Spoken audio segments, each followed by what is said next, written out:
I didn't get that close after 4:30.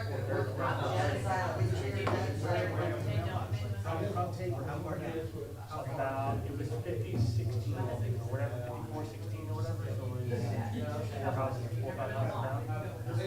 You know when there used to be, like, I guess, a house built there, like a vacant lot next door.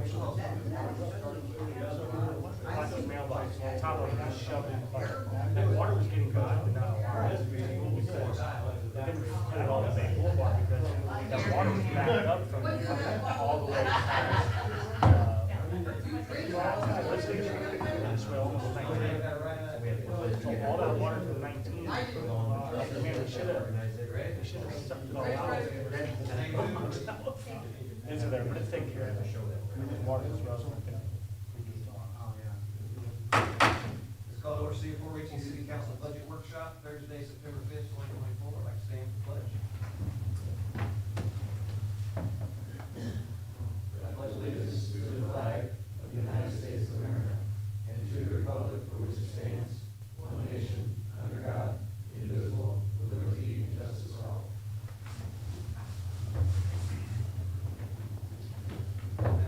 Roll, please. Just check and make sure you're all still here. Yep. For the third Sure we time. don't lose anybody. Mayor John Eric Hoover, Here. Vice Mayor Linda Rodriguez, Here. Councilman David Mueller, Here. Councilman Robert Hubbard, Here. Councilwoman Lisa Burke, Here. City Attorney Nancy Meyer, Here. City Manager Matthew Koppler. Thank you. And I will start off open to the general public comments. We do not have anybody on it, so I'll bring it back. Next up is comments from the city manager. Pass it to Mr. Koppler for his comments. No comments. Thank you. Next up is comments from the mayor, city council. This time I'll start with Vice Mayor Rodriguez. Thank you. Councilwoman Burke. No comments. Councilman Hubbard. No. And Councilman Mueller. No. And I have none as well.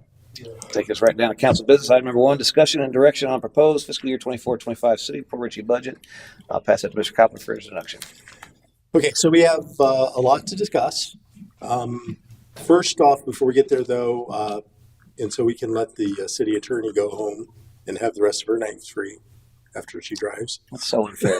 I'm gonna go work hard is what I'm gonna do. She had I can stay, provided but not for free. She had provided a memo to council. There was a question at one of the previous meetings about the ability to provide gift cards or different items of appreciation to employees. Recognition, yes, that's right. Couldn't think of the word. She provided a memo. I had given it to you at one of the previous meetings. I don't know if you have any questions on that in particular. But I thought before she left, she could answer any of those questions you might have. I don't like the law, I understand that. in case you needed to know. I understand. I do. Is there anything we can do for Yes, well, you can set up a bonus system, and there's specific things you have to do, but it applies to everybody. And that is the Florida Statute 215-425. It gives the four things you have to make sure you adhere to have a bonus system. The base of the award of a bonus is the work performed. You have to describe the performance standards, the evaluation process. You have to notify all employees of the policy before you begin it, and of course, everyone gets considered. So you could do that. It would just be implementing a policy and then moving forward with it. But that individuals, not all employees. Yeah. Can we have like barbecues or ice cream socials? So- or I mean, Yeah, kind of. So here's the answer. is it half a hamburger? There's not a direct answer. So the first thing you look at is the money spent by council should be for the city, on behalf of the city, Okay. for public purpose. There are some cities that have small funds for like bringing a cake, or every 6 months have a cake for a birthday for everyone that had a birthday for that 6 months. Little things like that. I do know some towns and cities that do that sort of thing. Don't know anyone that ever got in trouble for it, but obviously you are using city funds for something that arguably is not public municipal purpose. Now you could bake a cake I can with I'm your good own at that. funds and resources and provide a cake. That's not city fund. So is it, Order a cake from Publix and have Ashley go pick it up. That would be, she's too busy. We'd have Sal go pick it up. Sounded nothing. Poor Sal. Well, so obviously salaries and that public purpose, Right. they work for the city. Yep. Why is it all of a sudden not a public purpose to recognize employees, morale purposes and all that? Why is that become not a Because public the purpose? Florida legislature says you can't do it unless it's a bonus system. What if you bring a cake and invite the public? So, are you making the cake, or is the city paying for the cake? The city's paying for The city's, well, then it's still the same idea. Is that for a municipal purpose? You know, argument could be morale, you know, that kind of thing. Happy employee, good for city productivity. So there's, you know, an argument behind it, but be careful with it. Not in when the event happened at the Jones speak about. Oh, yeah, Mike. Oh, I saw, thank you. Back at the event that when the city was in turmoil, the CIC went around and got donations from Fort Ritchie businesses, and we had a barbecue for the staff. You know, everything was donated. Nothing was supplied, but the only thing that was supplied by the city was this room and the staff. Right. But we got everything donated: hot dogs, hamburgers, macaroni salad, all that sort of stuff. If people donate, is that possible? It's possible. I need to look. There's provisions for kind of like a public-private partnership kind of thing to do certain activities, and I'd have to see if that would qualify in there, or if there's some other way that would be okay to do. Off the top of my head, I can't think of a reason we could, but we would want to make sure, obviously. If you could check, only because at that time it was really the city was in a bad spot, Yes. obviously for obvious reasons, and we have some employees that were here, and it was received very, very well, and we even had so much that we had an ice cream social a couple months later or 2 months later. We had enough ice cream that we had an ice cream social for them as well, and it was really a good. I felt, and that was the input that we got from the staff, that it was a really good boost. I mean, you know, they do get paid. I mean, they're not doing this for volunteer. I mean, they're getting paid, and that's great. But I feel it's real important to recognize that it's nice to be recognized. And Absolutely. in the private sector, we can recognize them. Yes. But in the government, obviously, we can't. So with the other things that we can do to recognize them as a whole, Mhm. you know, I mean, we can pick out individuals if we all want to do that too, and that's fine. But I think as a whole, everybody does a great job here in the city, as evidenced by what we just saw in the 2 previous meetings on getting grants and so on and so forth, and the hard work they do. And I would like to Yep, I'll look into that. continue to look into that. If you Yes, don't I mind. will report back on that. Thank you, Nancy. And we do have the proclamation policy now to actually do something. Obviously, it's not monetarily, but That's fine, but they like to eat. sure. No, I get it. So- But so- at least we do have something. You can't give it to the whole city. You can't give it to all the residents. As a specific resident, you know, you can't. Understood. They're like hot dogs and hamburgers. Sure. And ice cream. Fire chief. Chief? Okay, if I throw out an idea? Sure. Only if you turn your microphone on. I don't know if it's okay if I can throw out an idea. Mm-hmm. So I know in the county there was 2 things that they did a while back, and one was as long as you didn't use a certain threshold of sick time, let's just say it was you didn't use over 100 hours a year or 150 hours, whatever it was in a year. I think the threshold for us is fire rescue. It's a little off than a standard 40-hour employee, but if you didn't use that, then they would allow you to cash in, you know, whatever, up to 50 hours. You can cash it in November, so you would get it on your first paycheck in December as like a Christmas bonus. Or if you set a standard to say, hey, anybody that doesn't use a certain amount of sick leave, you know what I mean, will get a bonus. Those are just things that I have heard being used before, and I know the one, you know, the sick leave sellback is what we called it in the county, was a benefit that I used for 25 years. I very rarely budgeted for Christmas. I just knew if I came to work and didn't use a lot of sick leave, my Christmas was going to be paid for. But it's just an idea. I don't want to step on anybody's That's toes. good incentive to come to work too. Yeah, My that's, wife worked We have for that. Pasco County Schools. They had a sick bank. Yeah. And it went toward, when you retired, you had that money in the bank. It was yours as part of your retirement. That's a great idea. Good comment. So currently within the personnel manual, it's silent on doing that. So we don't have a policy on doing that. That's something that actually we've been talking about, looking at how to implement that within the city. There's a couple components to it. First, let me say why it's a good thing. You know, I agree with what the chief said in terms of why, from an individual's perspective, why it's a good thing. But from a city's perspective, it's a good thing as well. Because other cities I've been in, as we looked at this, you would have an employee that, has been there for 30 years. And they generally earn their sick leave early on, but when they retire, it's getting paid out at a much higher rate. And so that unfunded liability that we have keeps growing and growing, and at some point becomes a big issue for our community.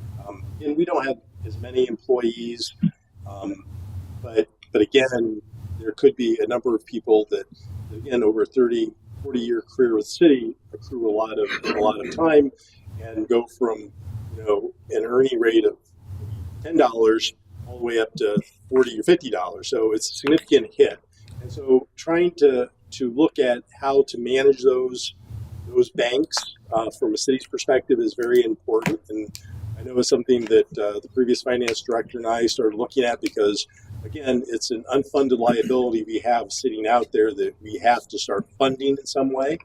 And one way is in current dollars funding it, and another way is for future dollars as well. So you set up a fund that helps account for that liability many years down the road, but also start trying to reduce that today by doing a program like that. Again, from the employee standpoint that is not abusing their sick leave and want to see some extra cash at a point in time.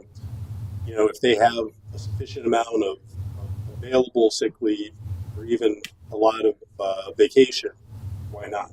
So I think it's something we want to do. But it really is a lot of policy and understanding financially what it means to a city before you can just kind of jump into it. But it is something you're going to see when we finally get the personnel manual back to you. If I could ask a question, just so I think we all understand. So sick leave now, is it capped at all, or just continues to accrue forever? I think there is a cap, right?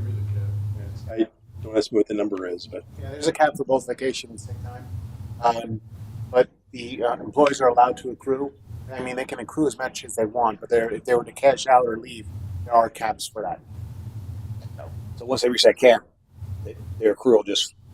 They can keep accruing, but if they were to leave the city, they would only receive so much. When we say keep accruing, does it lose it? Yes. So let's. So you don't accrue it actually. They would have to take sick time. Yeah, they have to take sick time.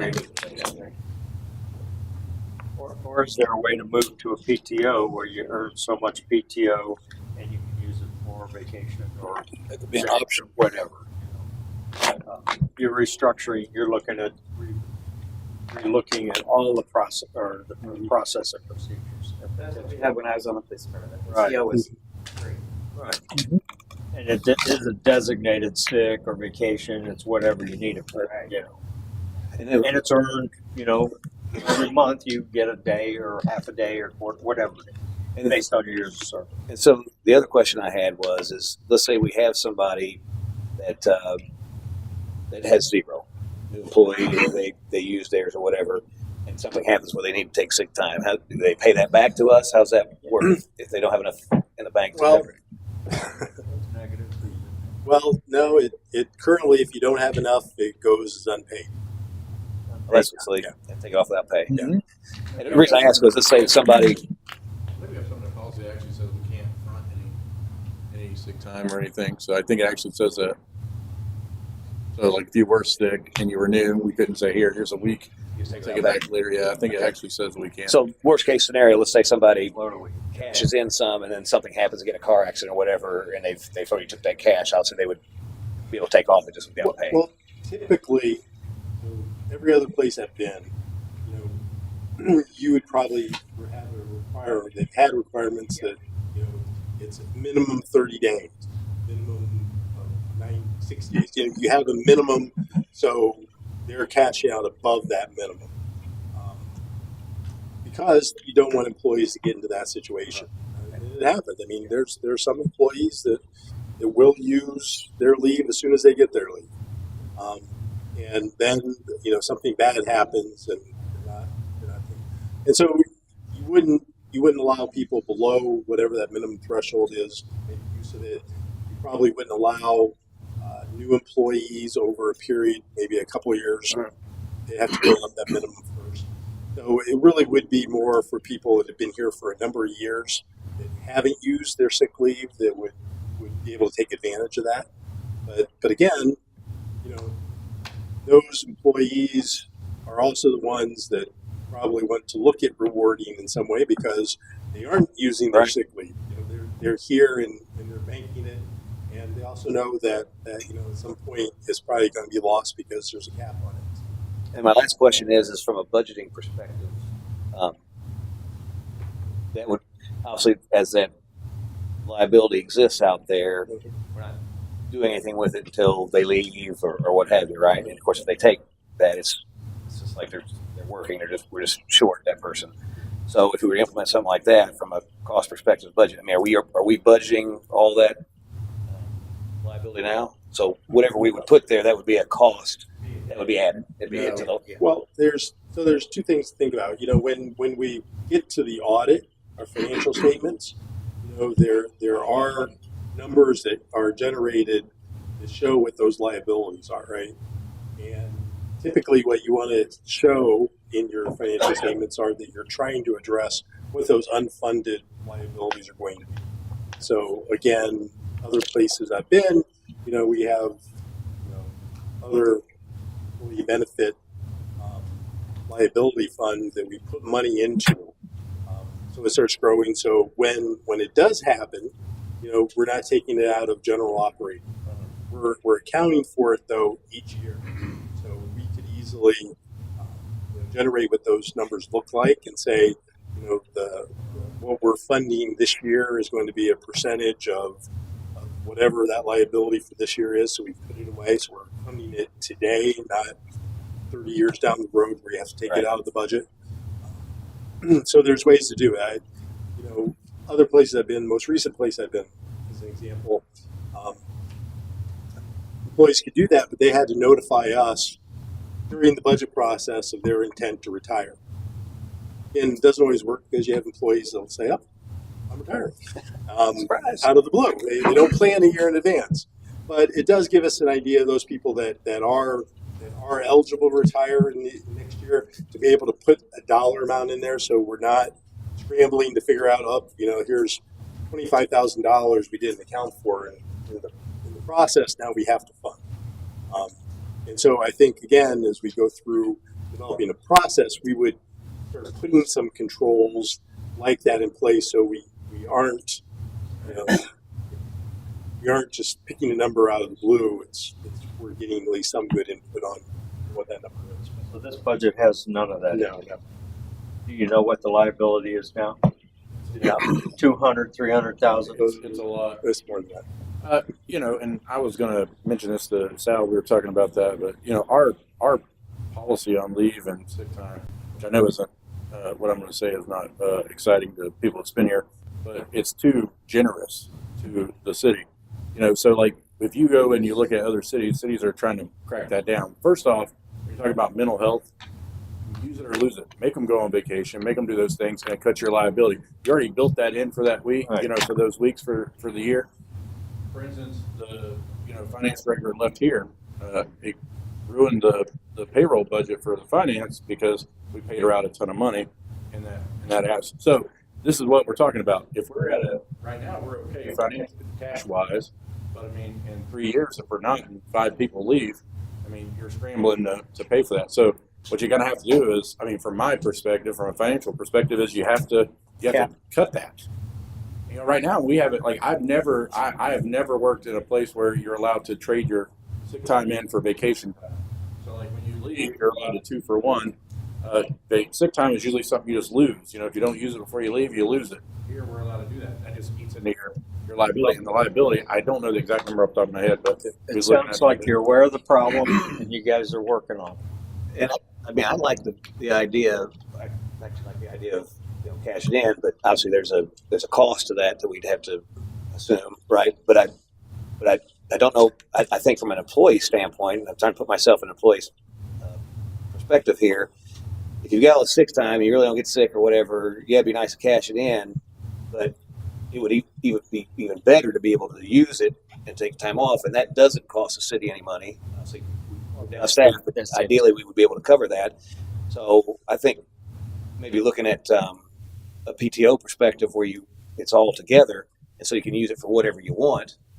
That provides more flexibility for an employee to take more time off, right? Vacation or otherwise. But if you're using it, so like that's why most places give you like, okay, you can roll over 100 hours of vacation, but you can roll over 500 hours of sick because you're going to get sick if you do get in a car accident or something. You have it 500 hours there, but I'm not paying you out 500 hours if you leave, if we terminate you or whatever the case may be.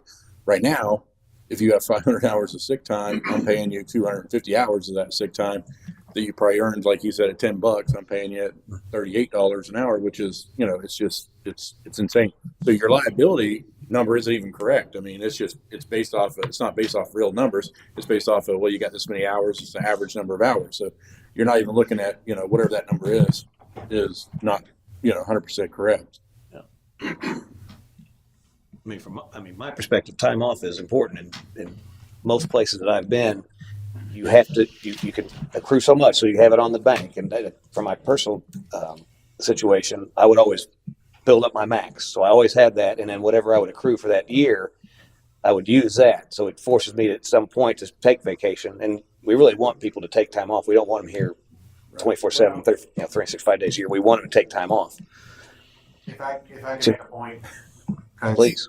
I can understand him coming through the door. That's well and good. But you've had people here for many years, me being one of them. And you say that you want people to take time off, but sometimes that's not possible. It's not possible because of the work that these employees are doing. And plus, you got to remember, it's a very delicate situation and something to really be careful about, because you have a lot of employees that dedicate themselves by not calling out sick. They're not taking time off because they're there to do a job.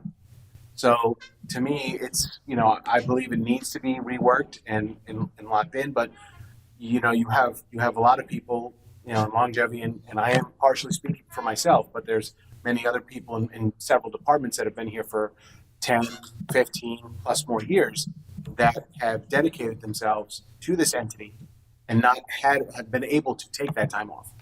It's for one reason or another. Other people in that department aren't available, so they fill in.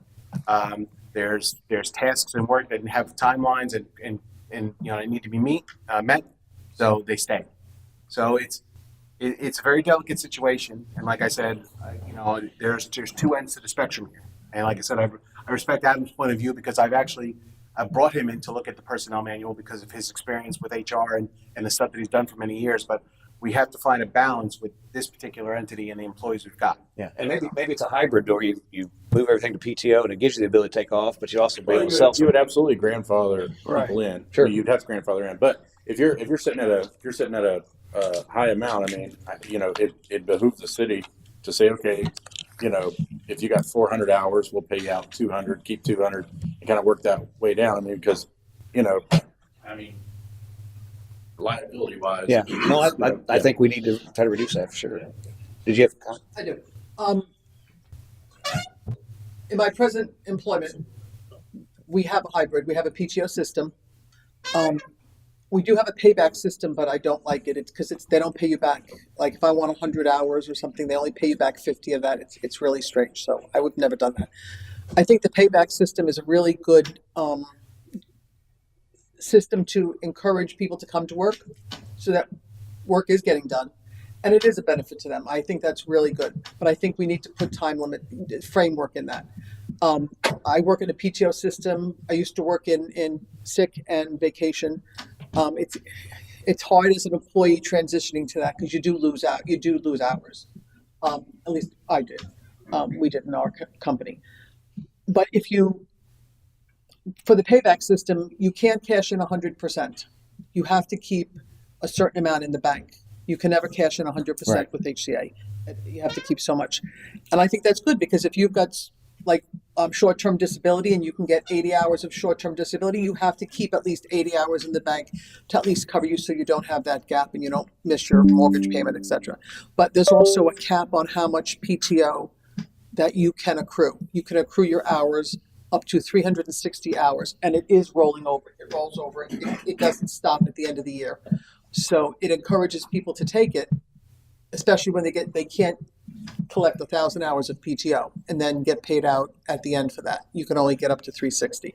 So there is a happy medium in the middle of there that benefits both the city and the employee. And I think paying back the way you described it is a really good idea, and it encourages people to come to work. Mhm. You know, Yeah, no, I want them to call in sick, and it is a benefit to them, and it's helpful to them if they have a tough time and they need to pay a bill or an emergency came up. They can take care of that. I think that's a really good idea. Well, at the end of the day, it does get paid out when they retire or whatever, right? So at some point, It's for sick. It's not just to take off. It's for sick time, and you have to have a doctor's note. right. But what I'm saying is, at some point, that gets paid out anyway. So all we're doing is, instead of waiting for that one lump sum at some point, we're trying to mitigate that over, which I think is a great, and it provides a benefit for employees. I mean, I like that Making it a concept. manageable number. Yeah, Right. we have to budget for You it. get appropriately. get a percentage of it at the end of the year if you want like a Christmas bonus. If you haven't used any sick days, you can, or not many, you can use a percentage of that for a Christmas bonus or something at the end of the year. You've earned it. No, I think we should look at, see what you come up with. Yeah, and it's something that we will. I'll caution that, you know, as you heard here, there's a lot of differing points of view on this, and generally it's not something that's going to happen overnight. You know, we do have a portion of our labor force that is unionized, so it's something that would have to be negotiated, where we could do it with that portion, and so I think in my mind, it wasn't going to be something that we just, hey, here's a great idea, let's do it. I think there has to be some interaction with our workforce to find out what is going to be the best way for them. And having negotiated these type of things with unions in the past, what you find is different people have a different value and a different mindset as it relates to it. As an example, one community where I was at, a union, you know, they didn't want the money now. They wanted the money for the future, and we were able to negotiate a way that they could put money into their 457 or 401. And so we really need to find out what is going to be the best way to benefit the employees with doing something like that. I mean, you know, the mechanics of how you do it are really easy because there's not a lot of ways to do it. It's really what is the benefit that the employee is going to be receiving is the hard part. And whether it's you know, money for retirement, whether it's money to help offset healthcare costs, you know, if it's a bonus that they can get right before Christmas. I mean, there's a lot of different ways that it can ultimately be done, but we have to really pick the one that's going to be the most beneficial to our employees, because again, everyone's different. No, anything we can do, like I say, we're not the highest paid in the area, so anything we can do to help offset that in a total comp package makes sense. But I think it's important that you do establish those values and get those liabilities booked and know going in what that liability looks like, because it could be a Pearl Harbor. And I don't think anybody wants to look at that and have a rate increase and right? Yeah. But it's a balance. It's going to have to be worked out with what's going to work out for everybody, and you're going to solicit input. And you're going to have fun. Anything else for me? You just generated a 33-minute Hey, conversation. and I'm happy to stay, but my friendship is expensive. But like the rest of the employees, we want you to take off. All right. No, we don't. I appreciate it. Of course, if anything comes up, you know, make a note and send me an email. Sounds good. Thank you, Nancy. Thank you. You guys have a good night. I'm doing a pizza. Oh, man. Okay, so that was going to be the easiest conversation, I thought. I'm jealous. You know, every city council that I've worked with does this differently, and usually it takes the first time to go through this to understand how we want to start doing it going forward. I would prefer not to go line by line by line. I will say that I felt that we put together between what the staff has developed, what I was able to do, meets the goals that I believe in talking with each of you since I've been here wanted to see us do. Now, there can always be a lot of, debate upon certain things. I guess I would recommend we look at it maybe holistically first by looking at operation, which is kind of the general operating budgets, and then the capital. I think there's probably a lot of conversation that you may want to have on the capital side. I don't know if you want to get that out of the way first. Realistically, the capital budgets don't have an impact on the mill rate. It's going to be the operational pieces in the general fund that are going to have that impact on the mill rate. So which conversation would you like to have first? Mill rate or capital? Well, so I want to take a quick 10,000 foot view on kind of what I like to see from a millage perspective as we dig into the detail, obviously, and try to use that as a baseline. So my feelings are, when I took office, the millage rate was 6.35, and last year it was up 0.18 to 6.53, where it is now. And I want to commend you, Matt, and obviously working without the finance director for quite a majority of that. Fantastic job of you and staff on getting this together to get us balanced at the rollback rate, which I was hoping would be around maybe a little less than that, but it came back a little higher than 6.35. I would like to get us back to 6.35 where we started at a year ago. I didn't want to raise the 0.18. Didn't feel we need to, and but we did, and we've got some money in for that. The difference between the 6.35 and the 6.3782 or whatever it is, 3.7. It's like it's about 12 grand.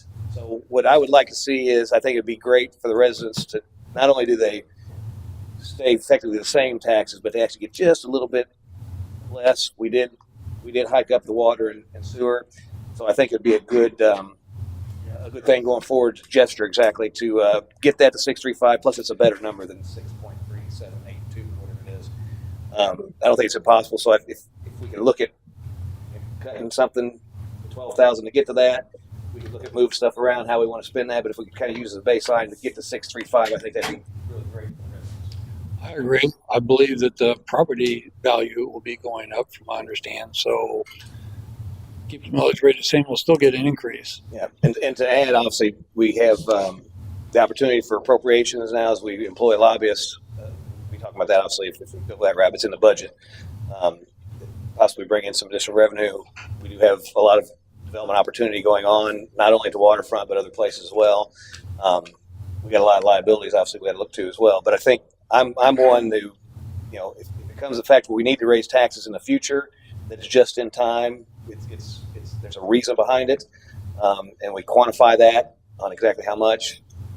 Yeah, I'd love to be able to get back to the 6.35 when I took office and let that be the baseline going forward. And like I said, hopefully, as the right things happen, maybe that can start to even decrease a little bit more, but definitely not going higher than that. So that's kind of my thoughts on it. You guys have any other comments? Here we go. I have some concerns. Sure. And some of these concerns are looking at the run rate for 11 months and the number that we're putting in there. And I'm just looking at revenue, for example. I see numbers that are much higher than what the run rate would indicate where we're landing. Now, I don't know all the facts. Maybe there's uncollected or unaccrued revenues with certain line items that would cause you to be where you're at. Are you saying, Dave, that what you're seeing is that the budgeted numbers are higher than what you expect? No. Here's what I did. We had 11 months of actuals in the 23-24 column. Divided by 11, multiplied by 12, I'm looking at a run rate of where we're going to land at the end of the year. That's a number. We have a budgeted number for 24, and then we have a budgeted number for 25. I would think that the budgeted number that for 25 should be maybe slightly above what the run rate where we're going to land in 2024, but I'm seeing bigger deltas than I'd like to see. Meaning that the numbers that we're estimating for revenue in 2025 are higher than what we landed in 2024, and there should be a reason for that. Maybe the reason is that all the accruals aren't reflected. That is correct. That is correct. Yeah, that is correct. So one of the things that's been a problem for the last couple of months is there's with the changeover, the email has been kind of faulty. So I was on the phone for the last couple of days getting our the revenue so we could put it in there. I put about $200,000 worth of revenue in today from July and August. So you should see there's going to be those numbers are going to fluctuate higher, and they actually should come above what we predicted for this fiscal year. Which is fine. Yeah. I mean, that's my point is I'm trying to do some independent analysis, looking at the actuals, assuming that that's 11-month activity. If we're missing revenue, then we're not having 11-month activity, which is why my run rate is lower. Which So when I looked at it, I agree with you. There are some areas that we are coming, but those are activities that we do inside the let's just say permits or whatever. It's stuff that we sell. The things that are the big money, the tax revenue, that's almost a guaranteed thing from the state. We're trending. We should trend a little higher than what we have coming in there. Right. My estimate. right. Yeah, let me just say that there's really only one revenue line that I have concerns about in all of this, and that's the red light tickets. Yep, that was one of them. And the reason that, and so one, I did lower a little bit the projected revenue versus this year's revenue. In looking at what is going on, we really still don't have a good answer in my mind. At least I still don't have a good answer in my mind why there were a few months where we were below the activity that we had seen in previous years. But it appears that in the last month, something's changed, and we're starting to Collect more money. well, we're starting to see the activity level get back to where it was in previous years. Again, we don't, or I don't have that comfort as to why that is, that happened for those number of months. My thinking in this, though, is on the cost side, It's reflecting. It's corresponding. there's three, and so it's the same. And so there's three things on the cost side you have to keep in mind. So, one is what we pay the red light camera company for their services. And that number is going to be the same, approximately $23,000, $24,000 every month. Right. So we know what that number at the end is going to look like. The second cost is more of a variable cost. And that cost is what goes to the state. And so if the activity is higher, that numbers are going to be higher. If the activity is lower, that numbers are going to be lower. So if the numbers again go down because the dollar amounts go down because the activity goes down, that would mean the money we're paying to the state is going to go down. So then really the important number to us is what is the money that will be coming to us, right? Right, the net. And again, that's going to be a variable number based upon the amount of activity. And I originally, in one of my reiterations of this, I had that number cranked down by $200,000. But when I saw that the activity numbers were going back up, it made more sense to me. I mean, you kind of see that those numbers are on a trajectory of increasing, but staying the same. I mean, you're not seeing dramatic increases over historically. It's staying about the same, which is concerning from one standpoint is that the purpose of this, in my mind, would have been that we're trying to train people not to run red lights. But we're getting the behavior we're anticipating. We're trying to generate. Yeah. Right, but the fact is that it doesn't appear people are learning because the numbers stay high. I mean, generally when you do enforcement activities, the numbers at the end tail down because you're successful. So I can't explain that behavior at all. But with that being said, the downside, the risk of the number that I put in there, I think is muted because it would have a soft effect on what the expenditure side is going to look at. Well, and while we're on red light camera, for example, that revenue alone, we're showing 49% of the revenue compared to budget.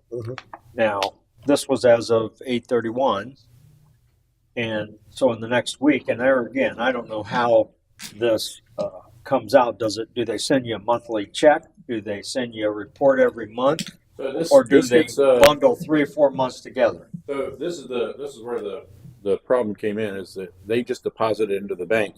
So when you reconcile it, there's no, I'll be honest with you, there's no notes on how we track that. Or what period it covers. Correct. Right. So so that's what we did today, or I did today. So I know for, I think it's about $180,000 in red light fees that I entered in today. Because again, there's no, it's There's no bank. So detail. when you reconcile, it doesn't say red light camera. It's a $20,000, $30,000, $40,000 bill that you have to try to, and there's nothing to connect it to, because I don't have any emails that says this is what we've sent you. So I tracked that down today. I think we're going to have a better thing going forward, but it's catching up, and that's what I've been going all the way back to April, trying to make sure that we got those in there. Yeah. I think this number is not 100% correct, because I can't find May. I just found June today, so we may be. I think we're going to be closer to where we're supposed to be. It's just not there. I can't find it. And my concern is we're double. We've only collected 835,000 or reflected it, but our budget this year was 1.7 mil, and 1.6 mil is what we're forecasting for next year. And my run rate shows I'm only going to generate $900,000 when we close the books this year, meaning we're going to have a gap of almost $800K. Yeah. So which is concerning. Yeah. Well, if I could ask a question real quick, a couple questions on that. Do you want to go first? Okay. So, are we current on our red light tickets? Is it backlogged, or where are we at with those? Yeah, we're current. We're current right now. Okay. I guess before I'd answer it, I would ask, what do you mean by current? Well, yeah. So how many red light tickets do we get a month? Here's what you need to figure out: whether the deposits that he has reflected in this number are 11 months of data. Right. If they're not, that you're talking about, it's not going down. You think people would learn, but it's not. Our 3,000 people going through that light. We're a thoroughfare. Don't you think so, Chief?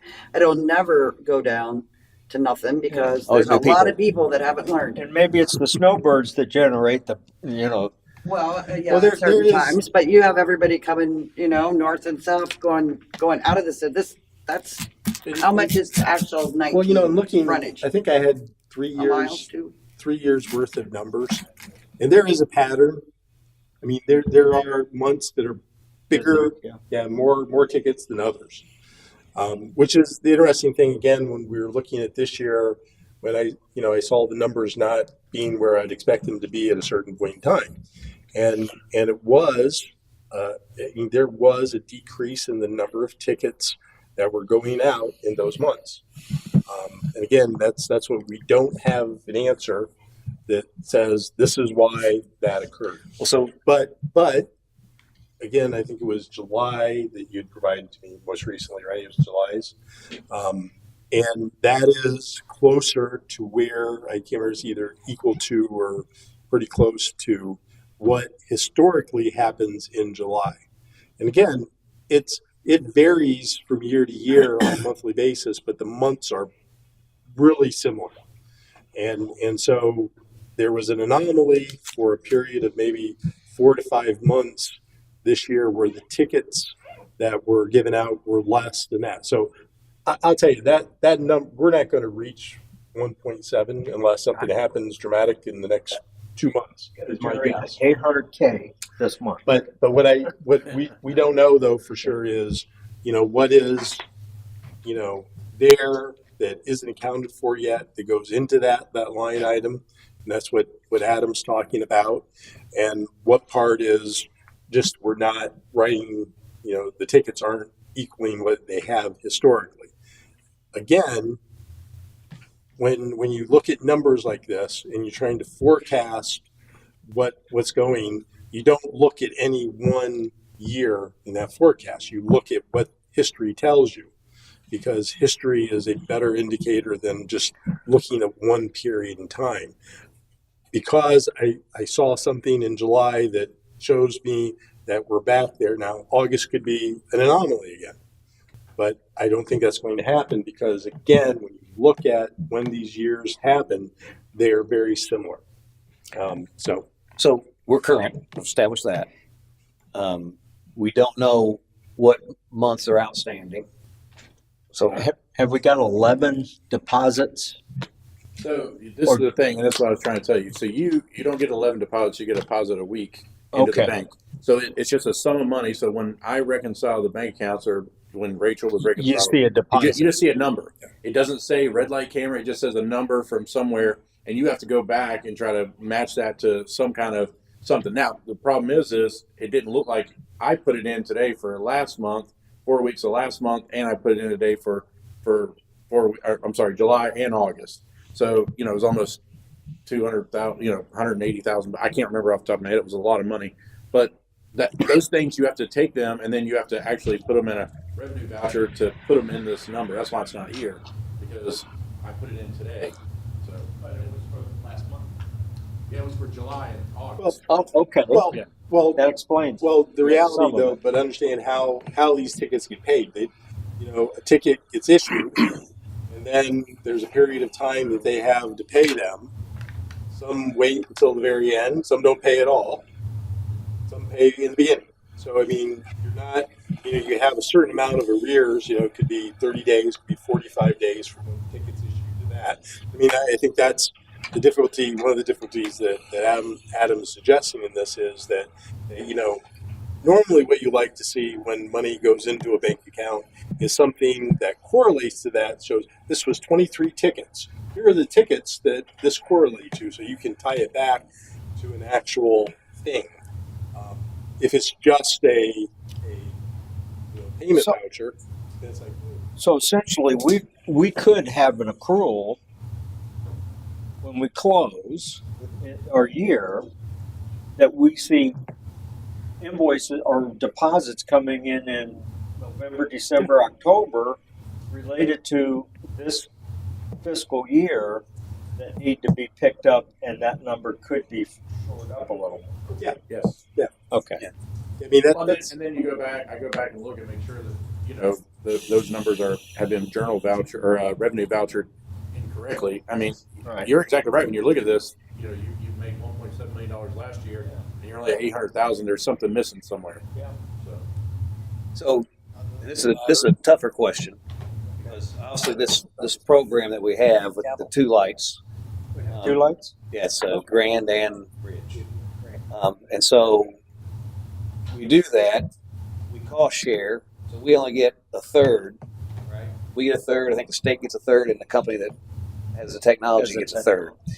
So really, we're only getting 33%, A third of of the ticket. So my question would be, would it be? And this is a tough question. I don't know if we can begin to start, but I think we need to look at this. Would it be better served for us to do away with that program and have officers doing it themselves, where we get 100% of the revenue? They don't get the money, remember? We don't get the money from the red. You want a red light ticket? Run a red light? Normal for things, he gets $5. The rest goes to the company Oh, and then you. So we only get $5. So we No, he's maximize. talking about not using the red light camera and enforcing it ourselves. Yeah, you pull somebody over for running a red light, we get 100% of that. No, there's no time for that. They got other things to do. Unless you have They're not a gonna sit courthouse there with the judge, a city judge and everything, you don't get any. No. That's why I don't know. The problem. I think the problem, the easy answer problem is that right now you have 24/7 capability of a ticket writer. If you rely upon a police officer, You don't have 24/7. You have. And you're gonna take them away from something else. Yeah, even No, not. well, you can't, and you can't because Well, I would say if there's money there, you employ officer just for that. No, They're gonna sit there 24 hours a day? no. I don't know. The answer, Oh. I just asked a question. Yeah, Well, no. here- We leave a lot here's- on the table the way it is. So here's the question I would ask: I addressed that 5 months. is to do that? Would you be willing to have that police officer stay there if there is a domestic going on and our other 3 officers are otherwise taken up? Well, we don't get that money anyway. it's just a question. Like I said, I don't know if it makes sense or not, but I know we only get 33%. And you're not paying the red light camera to sit there. You need that later. I mean, even if you had enough officers. Well, and it probably You're gets paying the company gets to have things it off sit with there, cash though. too, because it's based on time. All right, so just to Yeah. show you, right now we're sitting in our red light is $1,014,000 as of today, or as of right now. So I added $200,000 to today, and there still could be some missing out there as well. But he's exactly right. When every ticket that we get, there's $158 per ticket, and then we split that out a percentage to the brain and spinal. There's 3 different funds we do that to. And then also I take those tickets and I put the number of tickets in there and give $5 to the police department and I give a portion of it to fines and forfeiture. So there's a journal entry from that that's going out to spread that load around a little bit. $5. I thought it might have been a swear jar or something. That's good. That's So, oh yeah, sorry. I didn't so much had a question, I just had a clarification. I know in accounting, 1 + 1 is always 2, 100%. What I'm hearing is, Not always. Depends what you want Okay. it to be. we had a finance director leave. Matt was gracious enough with his staff to fill in. So there's some gap time. Adam is now here, a month? 3 weeks? Yeah. A month, and he's trying his best to figure out what Rachel did, what Matt did, and What he wants to his do. system. So there's going to be some gap, and this is a bad time for that because it's budget season. But I think we have to have a little bit of grace with this and understand that. Yeah. So we're spending a lot of time on red light cameras when we got a whole budget here. Yeah. So I think we need to give him and the department a little bit of grace to catch up and move on. There's 24 hours in a day, and I'm well rested. So that's only Some the of us first, have to go to first work item on my list. What time do And I think the big concern is that's a heavy shortfall. That's a big gap. So that we need to at least I figure think- out if that's an anomaly or if it's. And Well, he's been revenue- saying that this he is trying to figure it Yeah, out. no, That's what he's doing, and we're continuing to hound him, and And he's this saying the is a same thing. revenue that generates our military. This is in the general fund. This is going to have an impact, and that's a big gap. but I think again, from Are you my comfortable with the perspective, number? yeah. Okay. From my perspective, the issue is less about the accounting piece of it. The issue was the actual writing of the ticket. And again, I can't remember if it was 4 months or 5 months, but there was a period of time this year that the number of tickets were written were significantly lower than the previous 3 years. Wondering if the camera wasn't working accurately. It could have been Well, technology. and that's what we're diligently trying to figure out with the company as to why the what that anomaly. is. Got it. But again, what made me comfortable with this is the last month that I had numbers on, which was July, was rebounding to where we were. So I'm comfortable that that number is sustainable for the upcoming budget. Fair enough.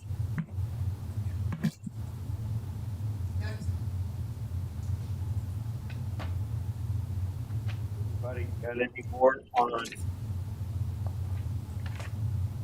revenue? General fund.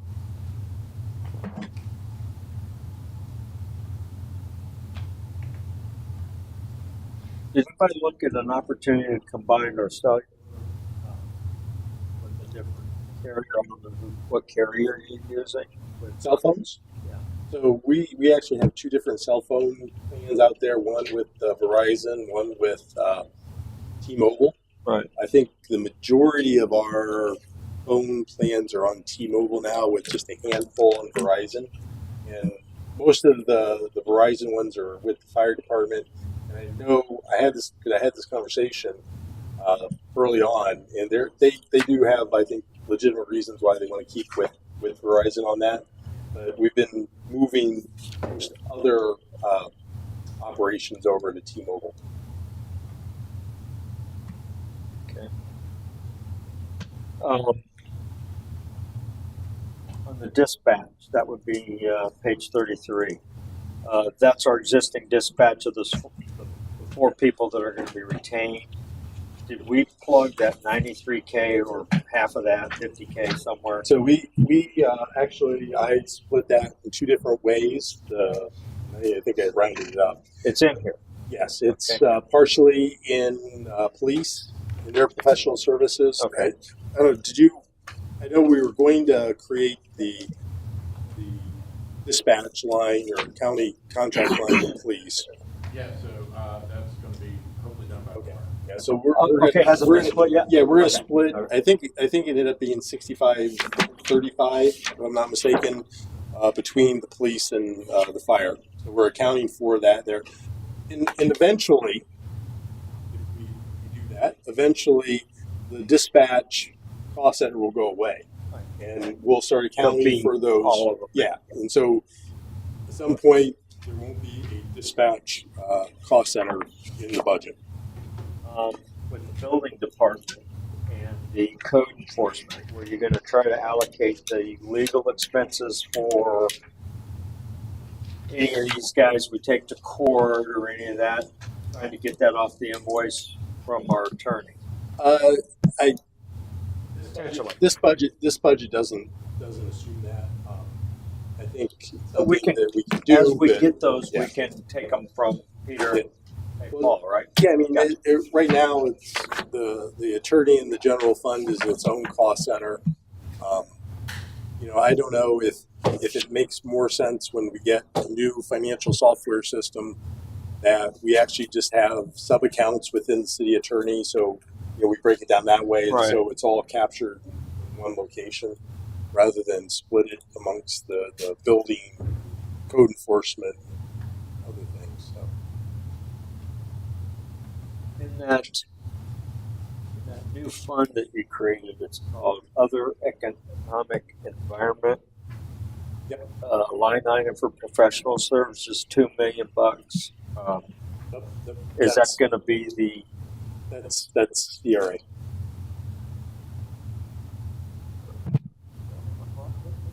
Is that CRA? Yeah, 'cause that's the only one that has $2 million in professional services.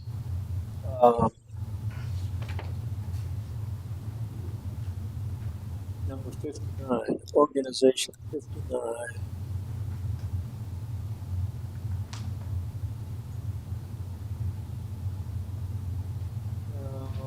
That's the general fund, other economic environment.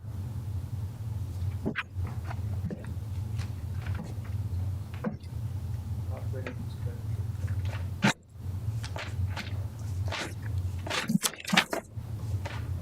Do it the old-fashioned way. We'll talk about that too. How are we?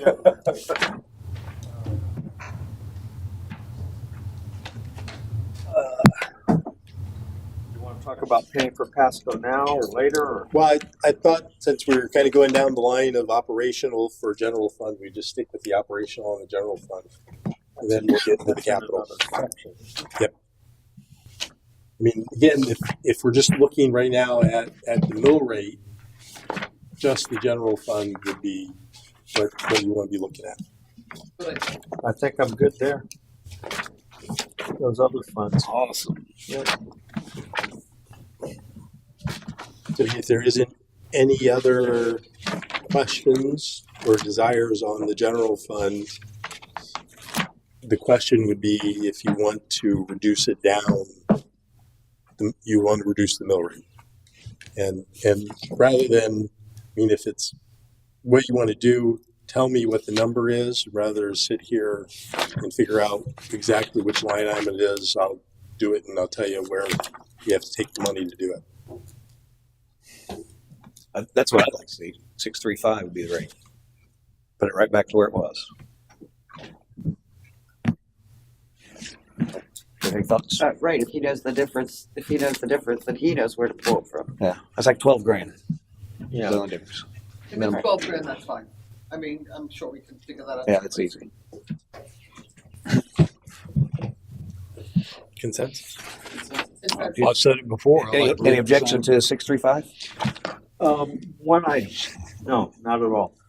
I noticed that you had the audit, pretty much this lion's share sitting in the general government. Could some of that be shifted to CRA and cover your gap? I think if I'm not mistaken, the audit for the CRA is its own audit. They have their own audit? So, yeah. Okay, so we get a separate invoice. Yeah. All right, that's cool. Did you say you didn't have an objection? No, So, no. so we have consensus?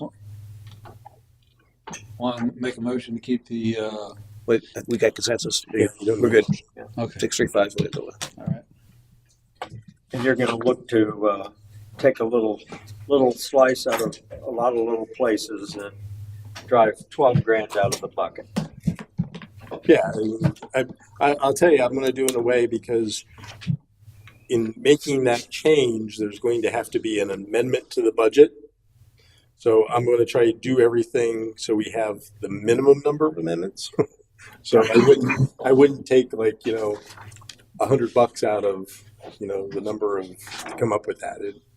It would be something that has the fewest number of amendments that would need to be done. And you'll tell us where you're taking that out of? Absolutely. Thank you, sir. Yes. And then just where are we at reserve-wise from a percentage perspective? I think we were at 33% last year, if I remember right, something like that. Do you have a projection on the where we're going to end with that?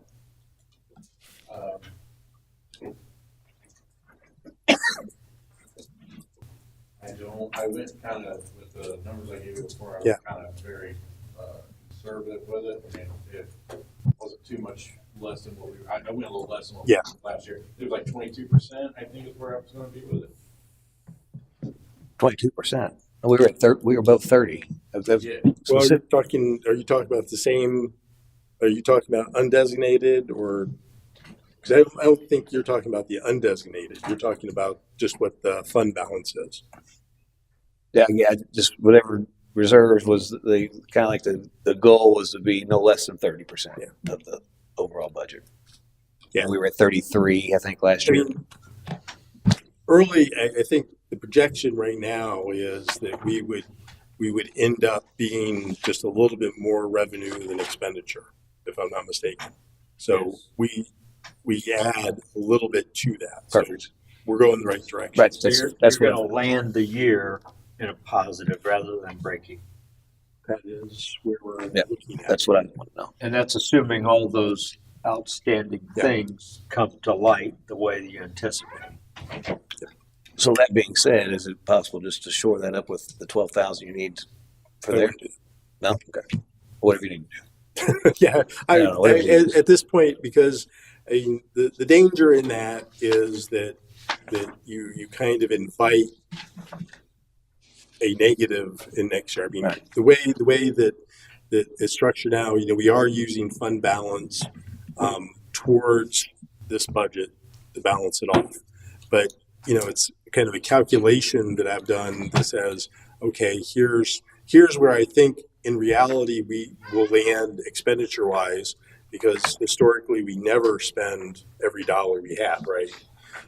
I think we're going to be closer this year than in previous years because the way we're budgeting. Next year, when we do the budget, it's going to even be closer to what the estimate is. So there's still a little bit of unknown in my mind about that. But I think, we should end up in a position where we're not utilizing that fund balance in next year's budget, and we won't expend all the expenditures. And, some of the revenue line items still are, I think, kind of conservative based upon what a projection would be. I mean, I try to use a conservative projection, not the high levels projection. So what would your recommendation be? Yours and Adam's recommendation? Would it be to keep it where it was and not roll it back to the 6 No, point? I mean, again, You know, it's, keep the 12,000 in there. I mean, like we said, it's insignificant in the number we're talking. So would that? I mean, so I'm a taxpayer too. I don't just play one on TV. I appreciate the concept of what you're saying in it. I think in the grand scheme of things, it really is a gesture more than something tangible to the residents. It's a tax cut. But we already have a tax cut. No. No, we're going back to the road. That to just the road keeps taxes Yeah, the same. it's- Yeah, that's The yeah. millage rate lowers, but Yes. the Well, impact that's to the resident is they're paying the same. So Yes. with the 12,000, well, it's minuscule, but it's actually a tax cut to the resident. But with everything we want to do with the roads and the water systems, I mean, with all the things that Nick's Park, I know that's a grant now, but I mean, all these things that we want to fix, if it's, They're in there. I understand they're in there, but there can be unexplained expenses that every time that happens to all of us, even in our private lives. It's going to cost $1,000, now it's costing $1,200. You know what I mean? So it's going to happen. So Yeah, why take the risk of going negative with $12,000? It's a lot of money to us individually, but in a $4 or $5 million budget. My opinion Yes, thank you. is that if you want to keep it the same, you keep it the same. You never go backwards. Then you're sitting in a spot where we just had to raise water rates and everything else. When you start moving backwards, you're backwards. And then you try to get it somewhere where you're supposed to be next year. You're raising it, half a point, whatever the case may be. $12,000 is not, it's I get it, but I would never go backwards. I mean, it's just you're setting a precedent that is just not going to be feasible going forward for anybody. Yeah. Well, and my reasoning behind that is that from my perspective, should never have been raised in the first place. Should have stayed 635, but it didn't. It went up, and so that. I want to reset the clock because it's a significant amount, but it is a tax break, and it puts the onus on this council to do the right things to make sure that we generate the income that we need to do the things we need to do. The last place I ever want to go for revenue is a resident. I pay taxes. We all pay taxes up here. They pay taxes. Unprecedented times, inflation. The last thing I want to do is pick somebody's pocket. And so I want to reset. My philosophy is reset it back to where it was. Again, it's more than they've, as their valuations increase, they're paying more anyway, right? But and going forward, we do a better job of whether it's through the appropriation process, which we're engaging in. It's budgeted. Hopefully that helps bring some additional grants. We've had some shifts in employees or whatever, which obviously makes things different as well. So, we can always use more money, right? Right. But you can see. But we're not raising the taxes. We're keeping them the same as they were. That's right. So, I mean, theoretically, if we didn't do anything and we left the millage rate where it is, we are not raising taxes. We are keeping it exactly. That's correct. That's correct. Now, if we have to pay more money individually because the county has adjusted our assessment value, that's beyond our control. That's correct. But we still have a city to run, and we have a lot of very expensive projects that we have to fund, and that's what our residents are complaining about. Right. When you look at it, when you look at it and you're in here arguing about roads and dredging and stuff like that, I mean, really, at some point you're going to have to come out. I mean, where are you going to get that money if we're rolling it back? You know what I'm saying? It financially, it doesn't make sense to roll it back. I agree. You keep it the same. If you want to be a good city and say, hey, we're not going to raise your taxes this year, that's fine. But I don't think. You're advocating for 653, leave it the same. I'm advocating for you to leave it the way it is. If that's what you want. I would prefer 653. Sure. That way you have a base point next year too. We may have something else. We may need a new, fire truck, whatever. You're not raising it that much. We can take whatever extra we have in here, put it in a rainy day fund so that we don't have to next time. We have that $24,000, whatever, sitting there or whatever. But going backwards on the millage rate is just it's not a great idea. My personal opinion. Also, I just want to point out we also got to worry about the projection of inflation for everything else, because everything else, vendors, supplies, medical supplies, testing, everything like that is going to go up. engineering prices, through the next year. That's something else to also consider. So That should have already been baked into this.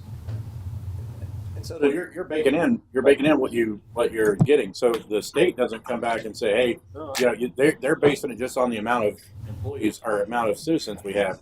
So if we go lower, then we actually are making a little bit less in our shared revenue than we did last year, just because of the numbers. So like this has to be, keep it at 653. That's our bucket to dig out of if we need it. And then going forward, next year we don't raise it again if we can balance it the way we are right now. So that could. Sure. Philosophy behind what you do with the budget is, to me, very important, and I think it's something that resonates with residents in when you're explaining to them why you have arrived at a tax rate that you have arrived at.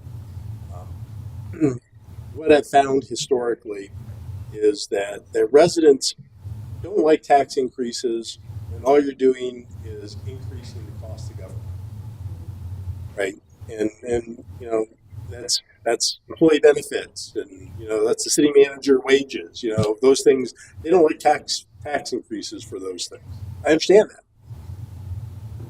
But if you go and say, we are for the next 5 years going to be doing $5 million worth of roads, and $5 million worth of roads here would go a long way, by the way. And we're going to have to raise $500,000 to do that. And it's not just we're thinking about doing it. We have a plan in place that says we're going to do these roads, these 5 years. It's going to cost us this amount of money, which is this millage rate. Residents buy into that, and they understand it, and they'll look at you and say, "Okay, now I'm going down on a limb to trust you, city, that you're going to do this and what you say you're going to do, and next year I'm going to measure what you did. And if you didn't do what you said you're going to do, then I'm going to come to the council meeting and you're going to hear from me. But if you do what you say you're going to do, I'm going to sit there and I'm going to say, okay, I'm getting a benefit from that millage that you're tacking on.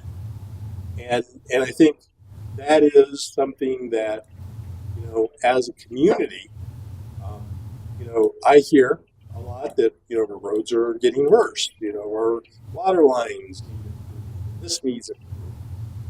There's no doubt that we could spend more money in our parks and make them better parks for our residents.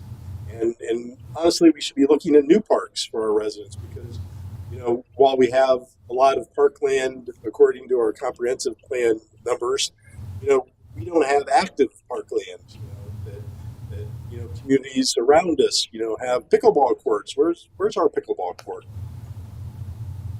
We don't have one. Maybe residents don't want one, or maybe they do want one. But we don't really have anything in place that shows how we can spend the money if the residents grant us the ability to use that money going forward. So long story short, I think if you tie these increases to things that they're going to see, tangible things they're going to see, people, again, may not be happy, but they're going to be satisfied with how you're using their money. And I think that's the opportunity here that you have is that, I was able to get you a rollback number. And, I can get you to this easily and get you to do that, probably in a way that, won't be noticed to the number that you're suggesting. But I asked the question, what can we do with that number between 6.3782 and 6.53 that would make a difference to the residents in the next year, and not paying employees, not improving the benefits, but from a capital perspective. And if you're going to think about it, that's what I would think about, because I think, again, that number, which again is not a lot of money, I off the top of my head think what that number represents in dollars and cents, but I'm looking over there. Hopefully they'll come up with it before I'm done talking. But it's something that, a resident, again, can say, okay, paying paying maybe a little bit more in taxes because of it, but at the end of the day, I'll see this. We're not paying more in taxes. We're going to be paying the millage rate. I understand in millage Yeah. rate. Yeah, not from a tax burden Right. standpoint. We're not but a increasing millage rate. taxes. We're keeping the. But he's talking from a 653 perspective, actually raising it to 653, leaving it where it is. Yeah, not going to the rollback, but saying take that money and use it on capital projects that are going to have an impact. Here- I just throw that out Yeah. there because rather than look at adding another employee or adding wages or adding whatever operationally, use that money to benefit the residents in a direct way that they're going to see.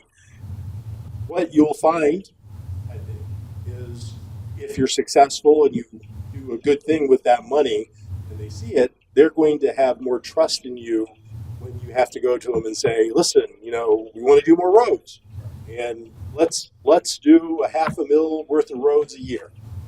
And that's money out of everyone's pockets.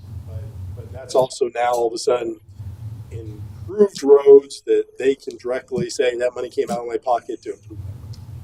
I think we could do that next year. There's a lot of stuff Talking coming about- down this year, though. So We're here- talking about $4 a person. Here's the problem. $4 a house. Here's the problem that we find ourselves in, is that, and it's evidenced by the folks that were here earlier. They've done nothing but go up, and I've seen nothing. And I've lived here for 10 years, and I've not seen a whole hell of a lot. And so, what I would like to see is let's give like we've got it in the budget now, and then when we come back next year, if we find it and we've actually done some stuff, and we've got these committees going, this resiliency, we start to do some of this, and maybe we do really well with development, maybe we do really well with the appropriation process, and we're able to show that.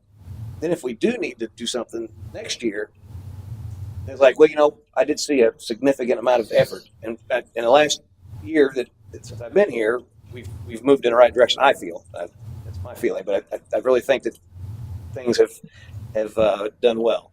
So I really feel we show this gesture that we actually are decreasing taxes, albeit just a smidge, but it's a decrease. It resets it back to last year's rate.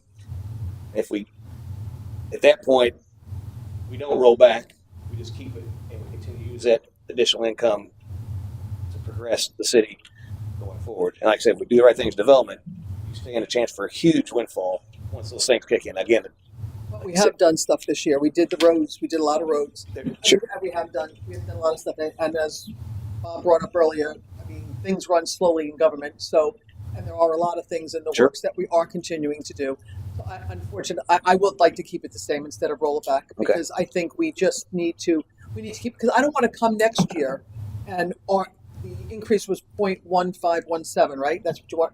I don't want to come back next year and raise it double that, because now we're behind and we need to do roads and we need to do other big projects, the water system, the sewer system.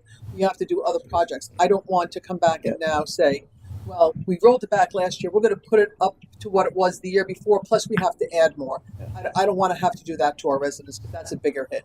It's not a significant amount of money to us. It is to them. I'd like to keep it. I prefer to keep it this. I want to pay the same taxes as I did last year,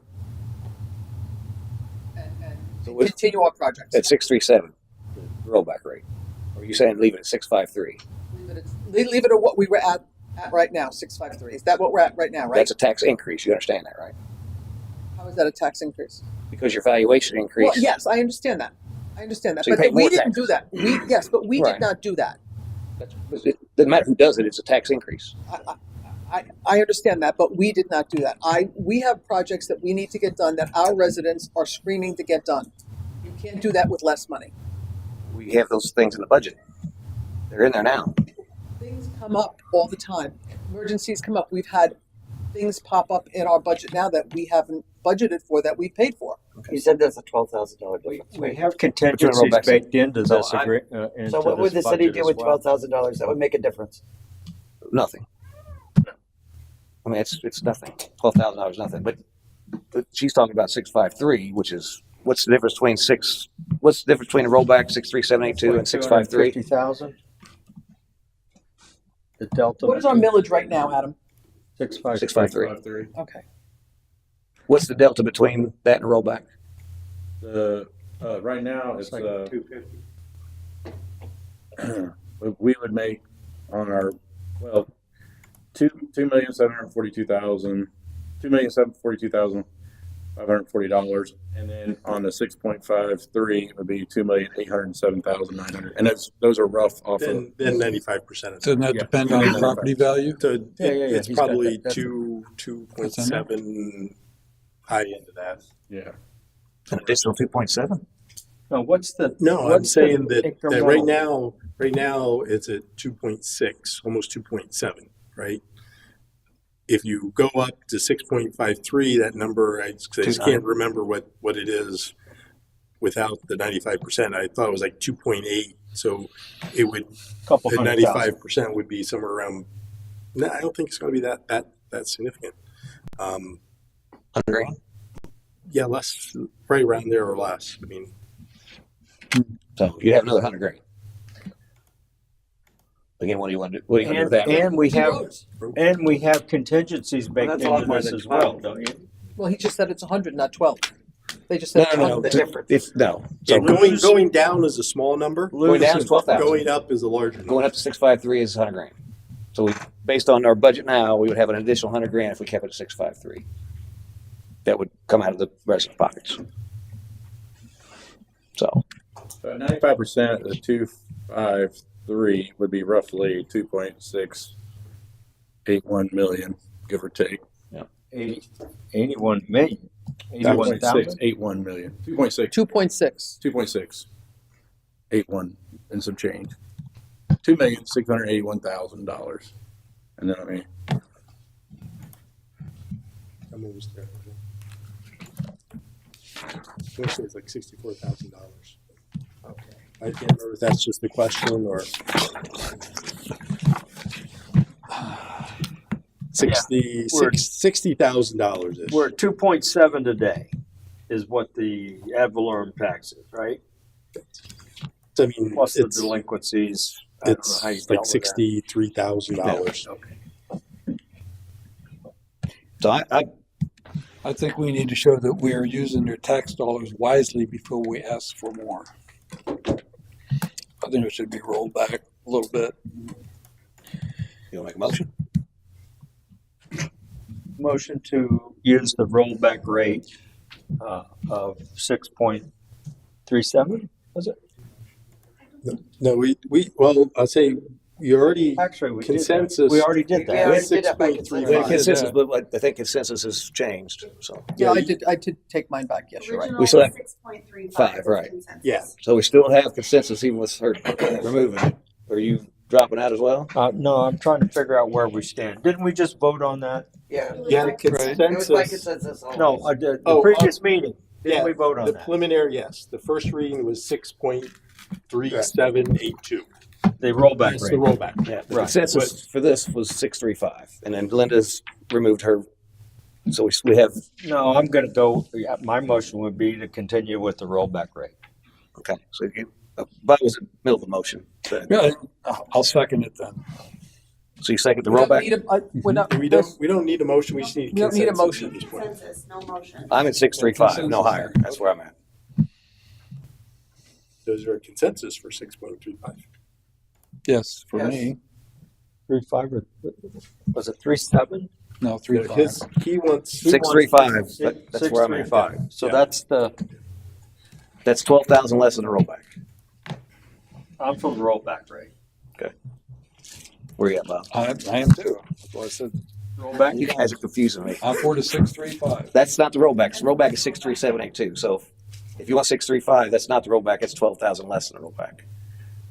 I'm at 635. Where are you at? Let's just use the number. 635. Okay, you're at 63782. Yes. Oh, 635. where we are right now. That's 653. Correct. So I've got 635 consensus. where are we at now? We're at $12,000 less. Yep. And a bunch of work for these guys. Not too much. And then we gotta reapprove it at the next meeting. That's gonna be what You this next Yeah, you would, so there will be a budget amendment for all this. On the 19th. Yes. Okay.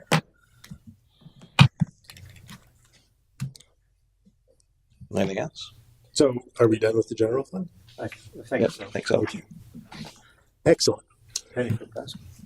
Do you want to hit that capital? We can. Which one? You penny for Pascal? Yep.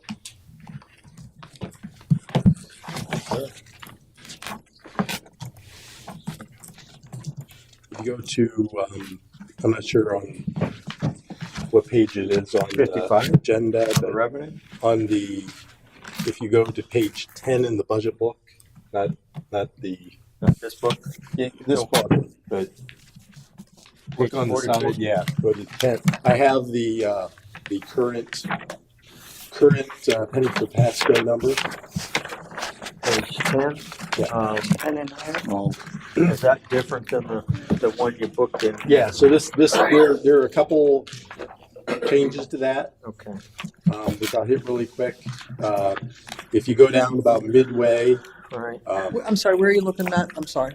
Which Page 10, I Page think. on this 21 one. or page 10? 10 of the big number? Right. Yeah. Okay, go ahead. I'll look for it. yeah, so this is in the general government. information. So it's at the beginning of the Got budget book. It's page 10 on my page numbers, but it's a different page number on And the the book, packet. it's 21. Yeah. And so, if you go down to City Hall, IT, there's a couple things that I added to this. All right. First thing is the EOC council chamber upgrades that I wanted to talk to you about. The second is council chamber sound system, which there was a desire to do something with that. And the third thing was the switching of the financial package. It was something that I didn't remember to put in before. The council chamber sound system I put in based upon some recent discussions at council meeting, and the EOC is the start to actually, it will actually do two things for us. One, start preparing us to have an EOC here for emergency operations in the council chambers, but it'll also do some improvements from the AD standpoint, so we don't have to go with this kind of setup. We'd have more video screens for residents, as well as make some improvements from a security standpoint, so council can exit without having to go out into where potentially danger would be. So it does a number of different things and gets us in the position. So those things were added.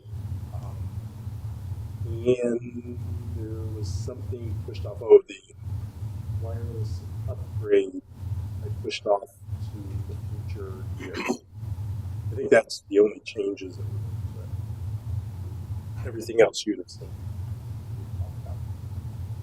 So I guess the question would be, are there any projects, two questions. One, are there any projects there you don't want to fund in this fiscal year? Three questions. Are there any projects you want to fund you don't want to fund in this fiscal year? Are there any additional projects that aren't on there that you want to fund in this fiscal year? And then the third question we do need to get some resolution to is that we have budgeted in 2028 that $1 million for a fire truck replacement. If we're going to do that, we need to make some decision relatively soon on if we're going to be doing that and how we're going to be doing that. If you remember, we could possibly look at some type of bonding. We could look at some type of lease to own. There's a couple different ways, but we would need to have a relatively quick answer sometime in the foreseeable future to get that taking place. what's wrong with the carpeting? Pardon? What's wrong with the carpeting? The carpeting, $10,000. Yeah, I say the same thing. What's wrong It's with not only here, it's the whole building, right? So I believe the city has already replaced carpeting in that side. So it would be all the other areas. This would be a portion of that. I don't think for 10,000 we'd be able to replace everything, but I don't know when was the last time that it was replaced. When was the last time it was replaced? Original, when the building was built, it's held up pretty good. That's pretty good carpet. I'd leave it alone. Maybe just get it cleaned. Next. That's not till next year. Yeah, that's actually. Let's look at next column year. 25. Where's this sheet at? My 21 is not the same. This is the original book that they gave. This is the original book. Yeah, I didn't get anything else. I didn't get any digital thing either. So If you, it's there. it's not in this one. That's it. Well, that's the CRA. We get that 12. This is a meter. You got right? Yep, just like that. Go to the website. Yeah. They need that though. 25 or something. No, yeah, year 25 instead of Okay. year 26. It's usually someplace else. I know, I see it's next year. What's the parking lot? $150,000.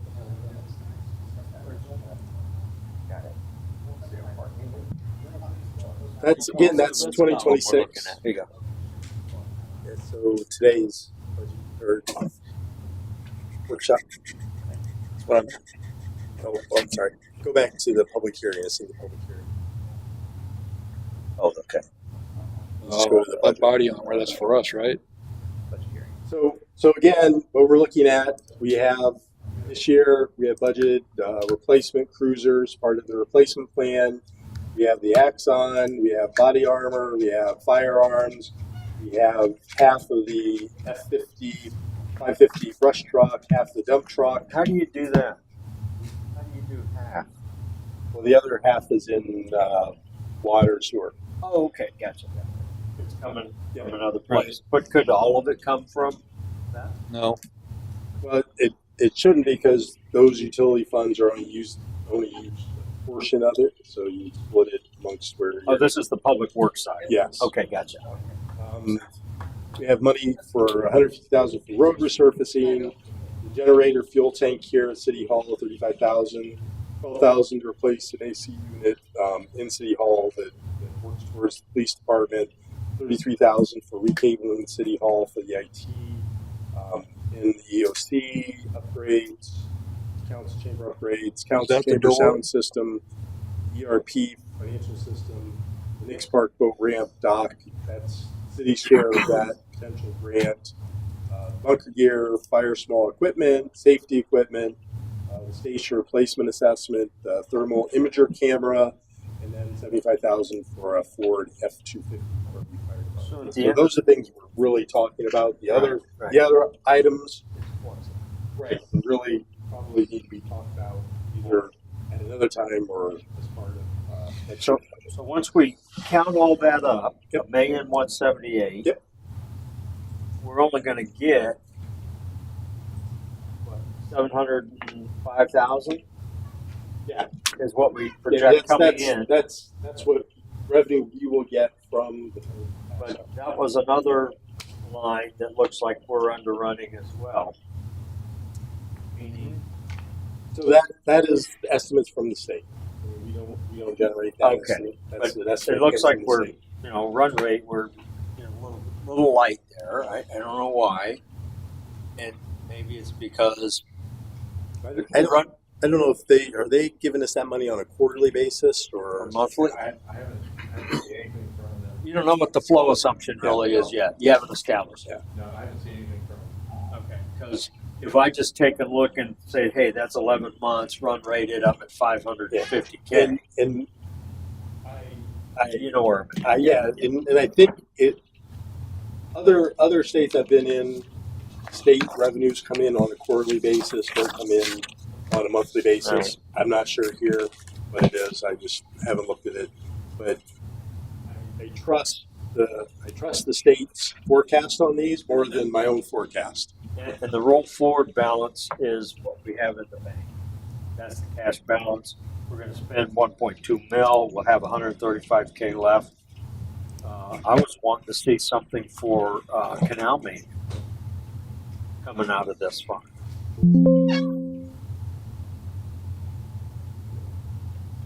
could we put a line item in there for $100,000 for that? I know that there's a committee getting off the ground, but do we have any ability to put a contingency for something like that? Yeah, I mean, there's money to do that. I'm It's a sorry, matter of Councilman Mueller, what are you trying to find? I didn't hear what you said. Canal maintenance. Canal maintenance, thank you. Waterway maintenance. And I know that there's a committee meeting on Monday night, 6 o'clock. I'll be here. And hopefully they can unlock some funding that can address that too. But potentially we might have to seed something, partner with some portion of that. And Penny for Pasco can fund those kinds of events that we established, I think, last year. Yeah, and I'd like to, this council chamber sound system. So yeah, I was going to comment on that. That the obviously needed. The heartburn I have is I can't remember what we spent. 30. I think it was like $30,000 for this. Yeah. So we got to eat that.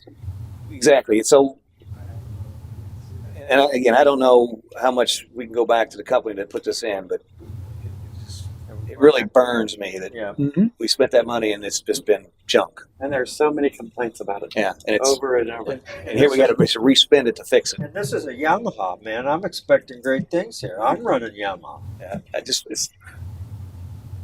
don't know if there's been any conversations with the vendor or whatever.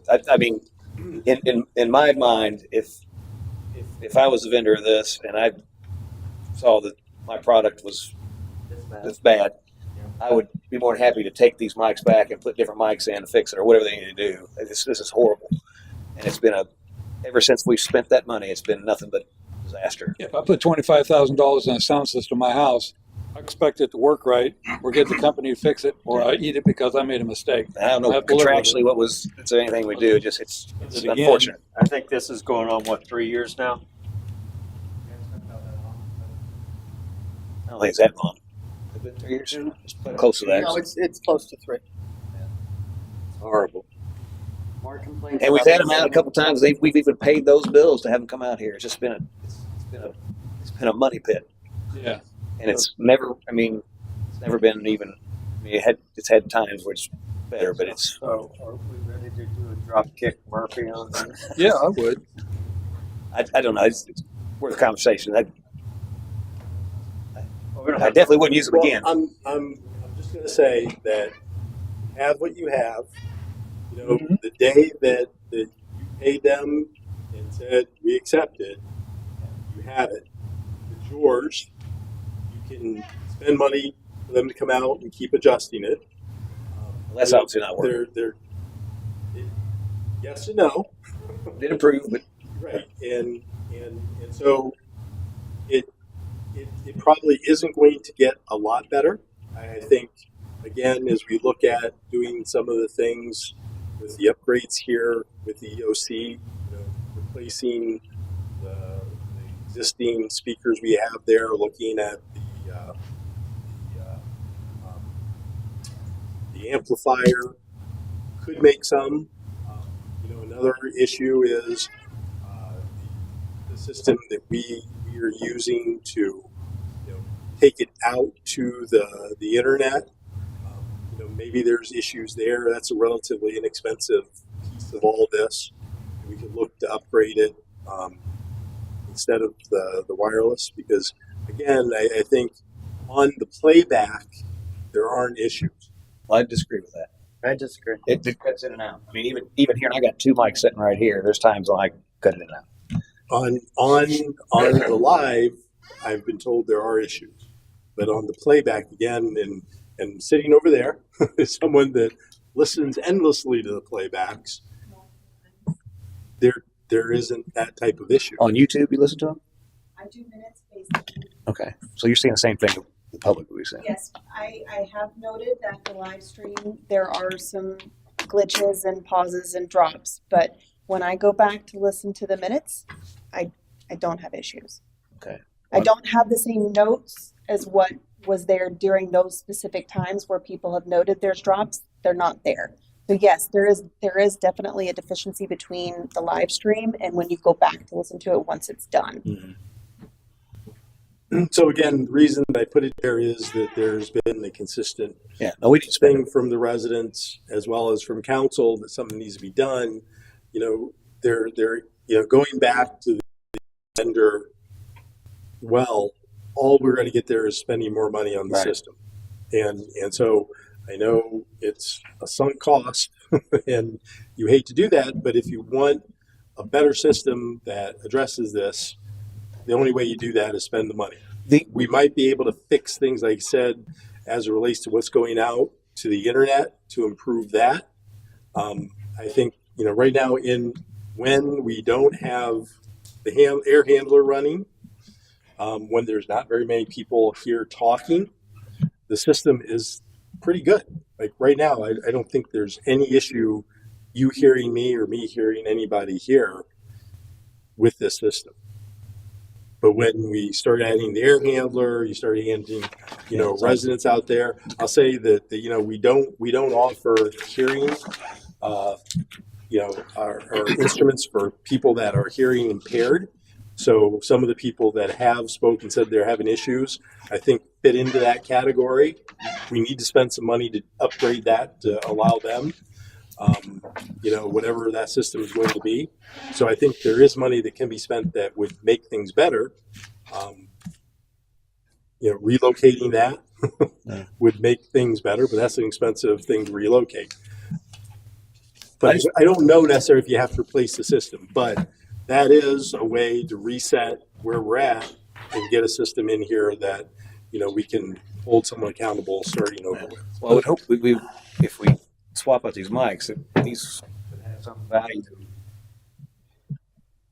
that we sell them or whatever, try to at least recoup some of that money. I mean, there's going to be some value to them. If a vendor would be willing to. A lot of money. I just don't. And if you ask any of these people here last night, raise a hand. I guarantee you'd have people would say they would rather spend the money somewhere else. I put that in there because there's a lot of complaints, and that's the only way that I can. We have to fix it. Yeah, $25,000 though. I mean, they may thinking 5,000, but that's not what you pay for a new system.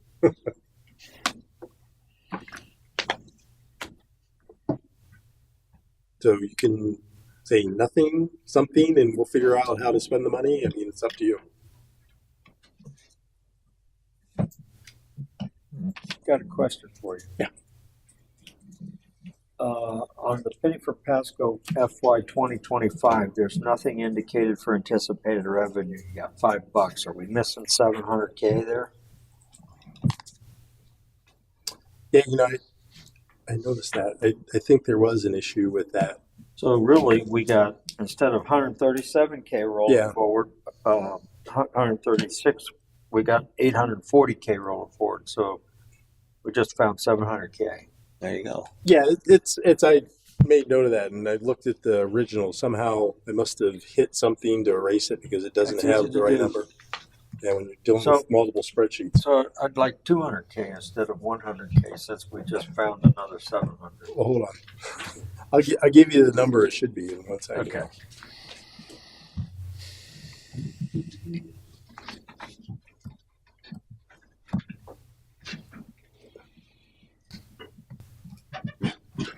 But there again, that's going to depend on where we exit the year at too, which according to what I'm seeing, we're light on our spend or on our deposits for Penny for Pasco. We're underrunning what we projected.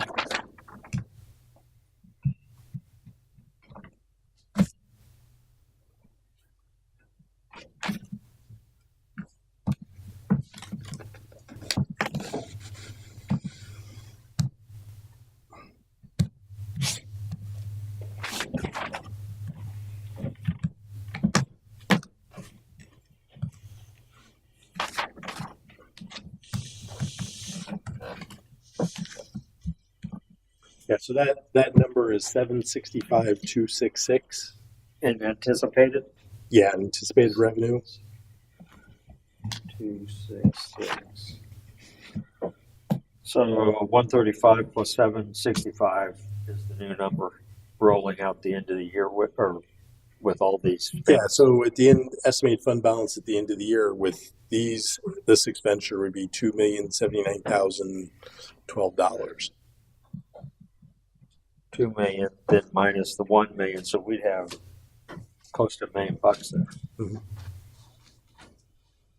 Okay. Which I think we're right around, is it 1.6, 1.8 in there? Then couldn't you set aside maybe a 200,000 amount for the fire truck and the 200,000 for canal maintenance, and every subsequent year put another 200K in there for the truck, and then by year 4, we're there to try to ramp up to that truck, and we can continue to look for grants and things like that to try to offset some of that. The issue with the truck isn't trying to get the money. It's getting it in the build We have queue. to actually order it. Yeah, So, the build queue. Yeah. And so there will be, either a larger deposit we have to make, or we have to look at doing some type of payment over time. Correct. So we were speaking with the finance company, and the least thing we can do if we decide not to do anything is we have to at least pay the interest every year. And what kind of rates are they indicating? So he said he wouldn't be able to tell us that until you guys agree to. What do you want to pay? Yeah, yeah. I guess What that can you interest afford? rate What do you got in now the is gonna be budget, somewhere right? around 6.5%. Yeah, he ventured to say that he's been throwing anywhere to 6 to 8%. He says interest rates are horrible right now, but there are cities that are doing. But he said don't hold him to that number. We're gonna hold. Yeah.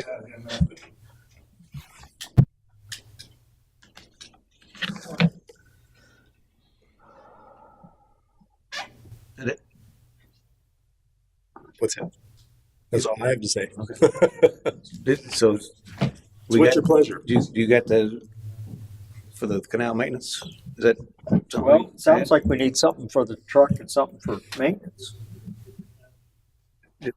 But that additional income that we didn't have in here, that cover those items? Or we need to? It says we got. What'd you say? 2 point what mil? Well, at the end, At the end be of 20. approximately, be around $2 million. Okay, and then you'd subtract all this 1.2 million, so that's about 800,000 you'd have at the end. Assuming we spend all this, right? So Getting those numbers roll from? forward number is very conservative. I think that number may be a little bit higher when all said and done. But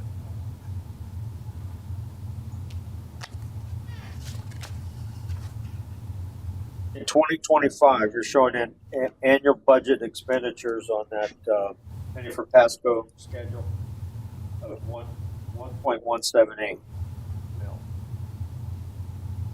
And the number at the top of that column in the estimated fund balance, I guess that's at the beginning, should be in the $2 million range instead of the $1.3 million. Because there's only $5 on the anticipated revenue line in that schedule.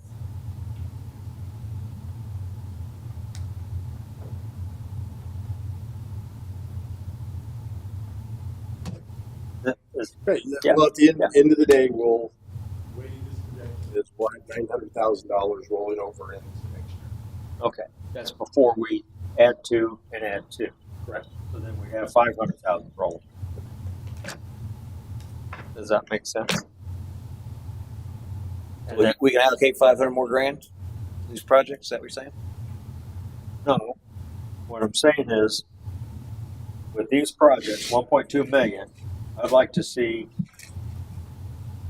200,000 allocated to canal maintenance and 200,000 for the fire truck. We're at 1.2 now. What's on here?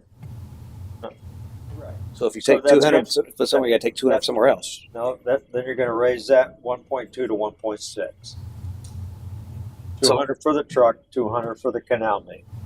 So you can use penny for Pasco for canal maintenance? That's legal? I don't know. That's the question. Yeah, we we asked and answered that months ago. The attorney brought that back, or I know Columbo was sitting up there, and Well, if it was Columbo was sitting up here, that was more than a month ago. no, months ago. Oh, months ago. Yeah. I misunderstood. Yeah, there's a lot of stuff Penny Pasco could do.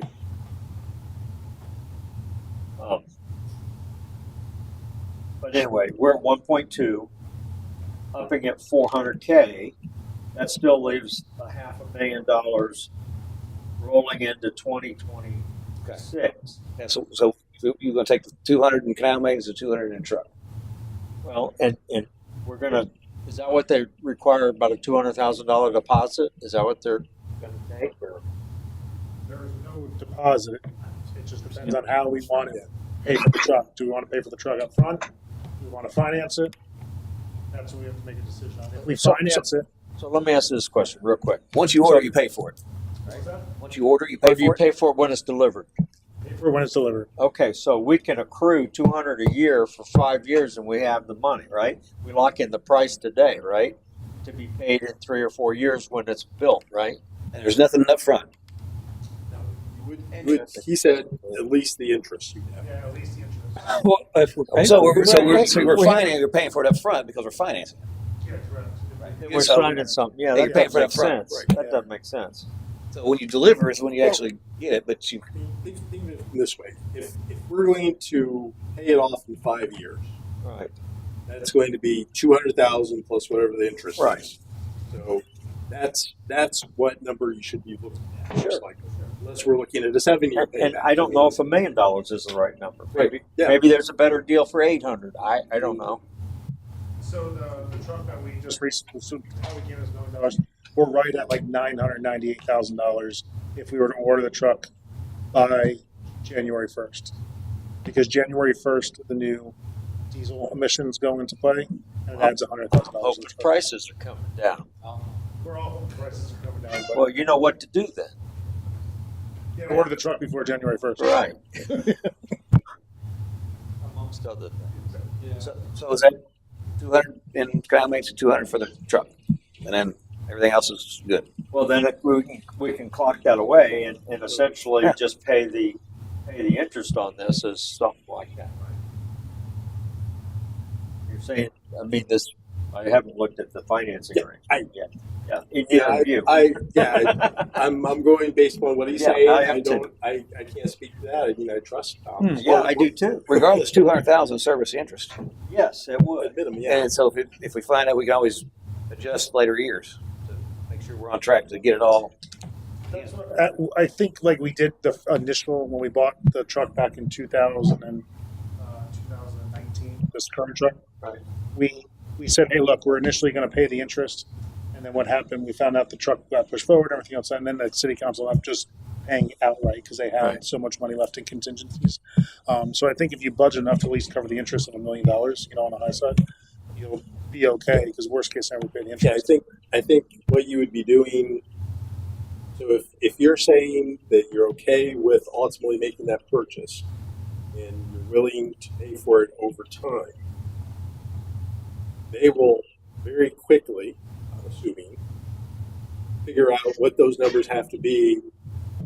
Maybe we'll have a better idea before the next public hearing and when you talk about it. But as a placeholder, putting 200,000 in there, I think the same number right now.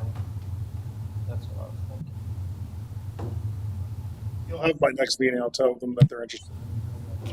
Ask Scott now. Well, we're going to get to that. Yeah. What? That's next. So you want to get consensus on the fire truck purchase? Yeah, we need that. Okay. Any opposed? There you have it. Okay. One question on that, because obviously our firehouse is full, right? I know we've looked at potential firehouse, but this is a 5-year thing or whatever. So I would assume that in 5 years we would have to have 2028. and we have to have something to park it in. We are. The plan is to replace the truck that will be 20 years old in 2020. It'll Oh, fit. I got you. I got you. We're replacing it. We're not going to want to hold on to a 20-year-old fire truck that's been through salt water. Okay, I just make sure that We have trouble getting parts for it now. Yeah, we have troubles getting parts Now, for it now. is, so. is the new truck the same brand as the current truck, the best truck? So no, we're It's a different. we're currently Okay. we shop I'll around let you it figure too, that so. out. So you selling the old truck or are you trading it in? Well, we cannot come to that determination until at the time we're ready to get rid of the truck because they will Okay. not give us a pre-sale. They don't know what's going to happen to the truck between now and. worst case scenario, and that's this worst case.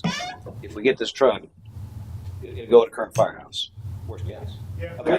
Awesome. The reason why we have to buy this truck Is is this replace- is one of the few manufacturers It fits. that can fit Yeah. a truck in our bag. Gotcha.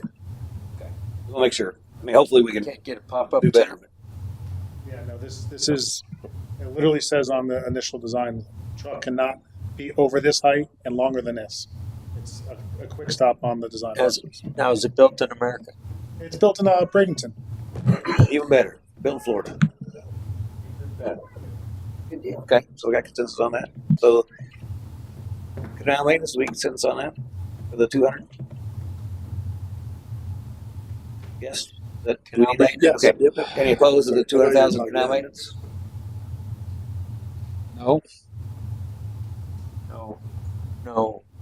No maintenance or? no, I don't have a problem with it.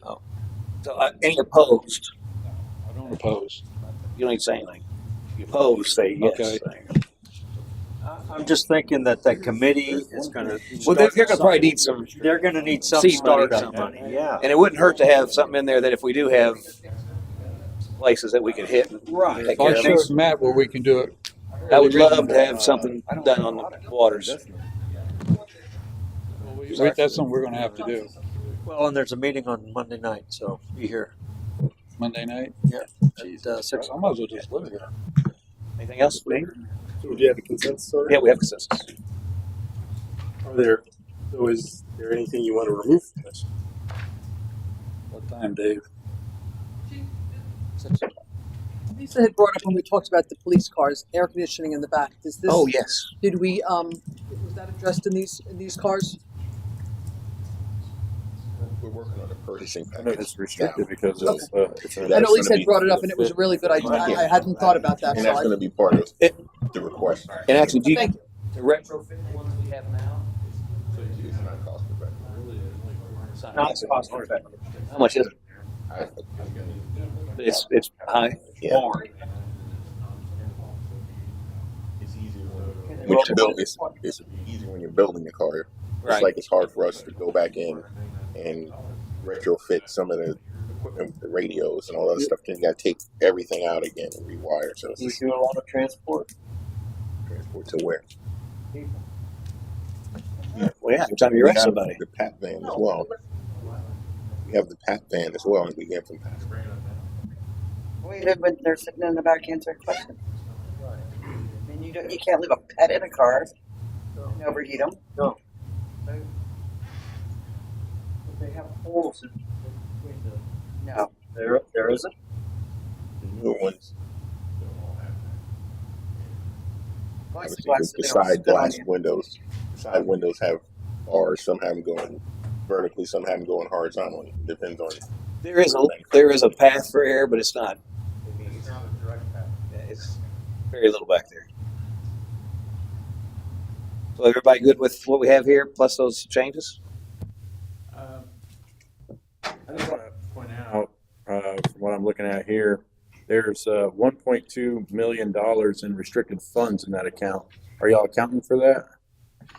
What's it restricted to? Their investments in the FIT and the Florida class, Well, no, that's what we would be pulling from. but you can't pull from that. Why can't you? It Because was it's restricted. It's an investment fund. Why it's well, here's what they did: is they put the funds that was in a zero-paying savings account, and they invested any of this fund balance into those two funds to generate a better rate of return. well, they're sitting as restricted funds. Restricted for use within CIP for Penny for Pasco, right? You mean the type of investment you can't pull it out? Well, I mean, I wouldn't think so. I mean, I don't know. I'd have to look at it. No, they're just, it's just investment. We'll It's look where into we that. have but- our excess cash. Yeah. Right. It's our cash management effort. Yeah, but why would it be restricted? That'd be the type Because of it's investment. restricted for 117, the penny for pass. That's the fund. Okay. Right.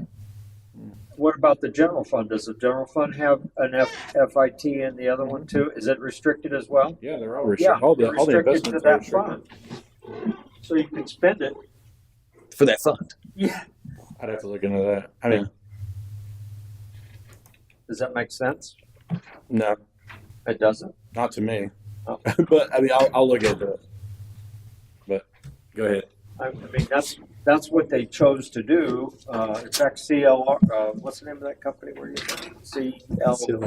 CLA? That's their was their recommendation to put our cash that was sitting in a zero-paying savings account into this cash management effort, so that they could generate a better rate of return. And if you can see, it's generating $70 or $80 or $90,000 annually from that effort. Now that the rates are much better than they used to be. You can't touch it for a while. No, you can touch it. It's liquid.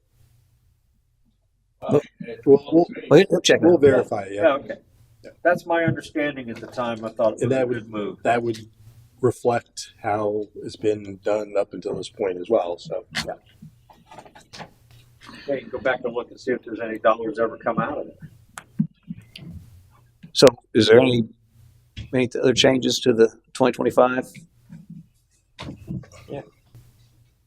I mean, You good? the 400K that we We, have. yeah, we took 200 in truck and 200 in canal maintenance, Right.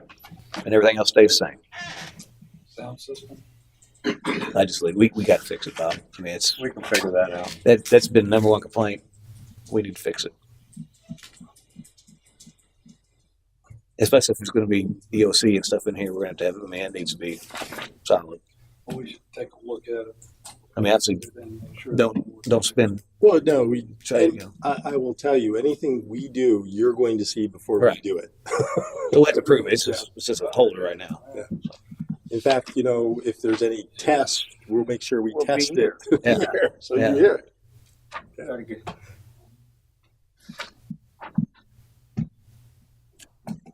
Good. Okay. Ready for anything else? Are we done? Well, you're done with penny for pass. Okay. What's the next one on Probably utilities. the water and utility Yep. fund? Yep. Again, operationally, there's not much different from previous years, except for the additional. For Linda Lee, how many more we got to go? Do we take a break or? Okay. Yeah, we can take a break. Let's take 5. Okay. Yeah.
I'm like,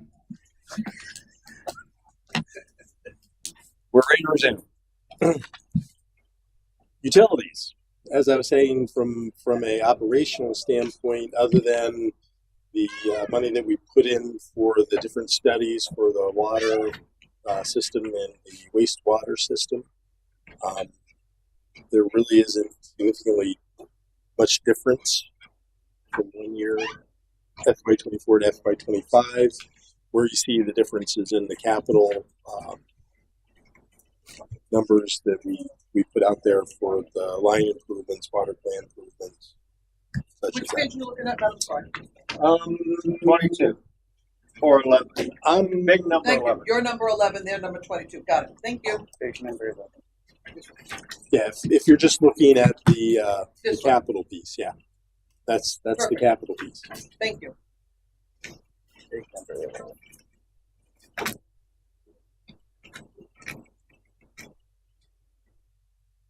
Now, is there a rolling balance in this as well? Like, where's all that? No, it would just go back into the fund itself. This isn't a separate fund. Like Penny for Pasco, which is a separate fund, this is a part of the water sewer utility fund. And we can afford all that. Yeah.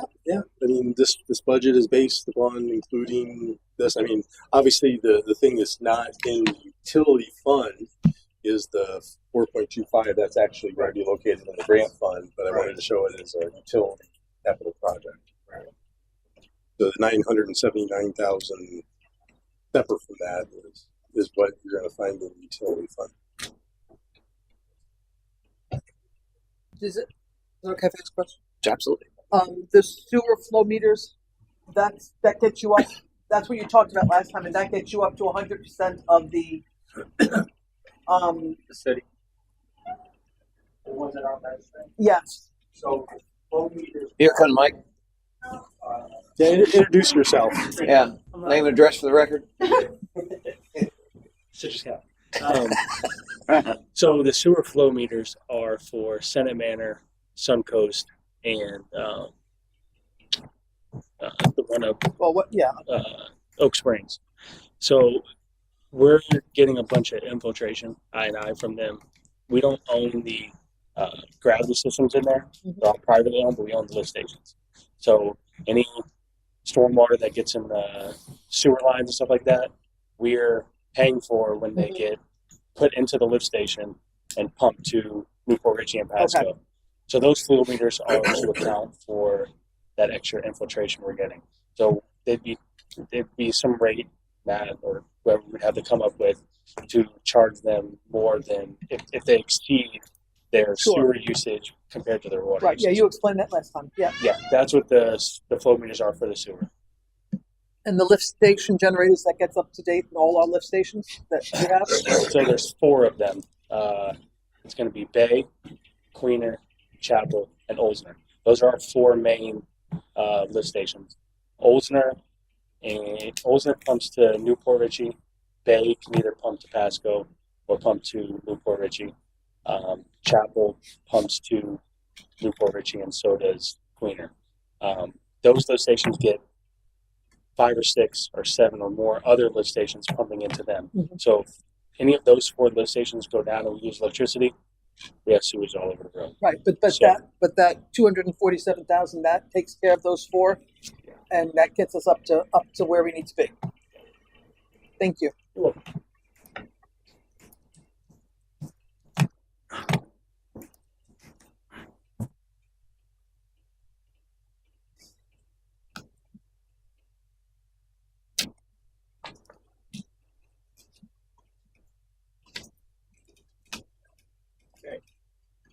I'm good with this.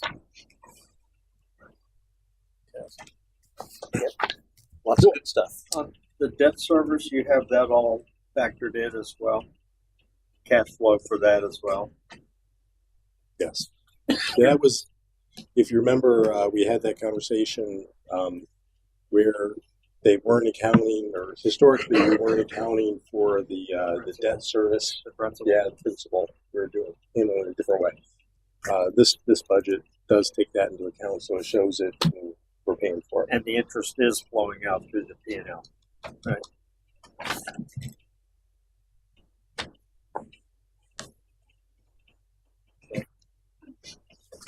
So there's nothing else on utilities, stormwater, which it's been a while since we talked about that. Major things in there, obviously the study, stormwater study, we put in for it, as well as, which I think was $50,000. Plus we have $100,000 set aside for, or actually a little more now, set aside for capital improvements that we're looking at. Primarily the ones that we presented were on the south side, if I'm not mistaken. Right? Sure. You got 30 seconds. So we met last week with some engineers to discuss some issues. Deidre and Limestone being one, Chapel and Renton being the other, Damon Lane being one, Richie and Wilkins being one, and Old Post and Bay into Blue Point. So those are the ones that's going to be coming up to. They're going to send us over scopes of work and. Speak up just a little bit. I can't So I met with some engineers last week for our stormwater. Put that one. Oh, there's Mike there. There's no. Where's the mic? You stole it.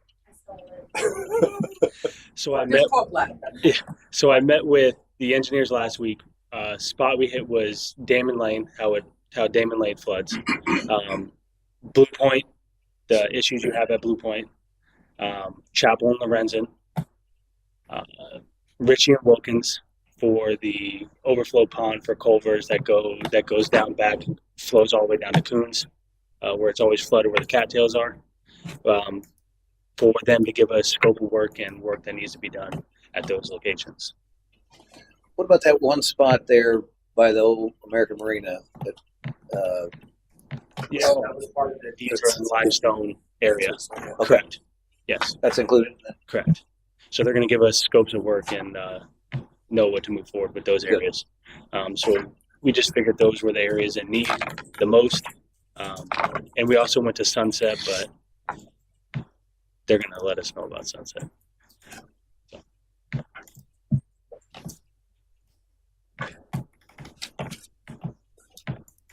And the other piece of this, we did add another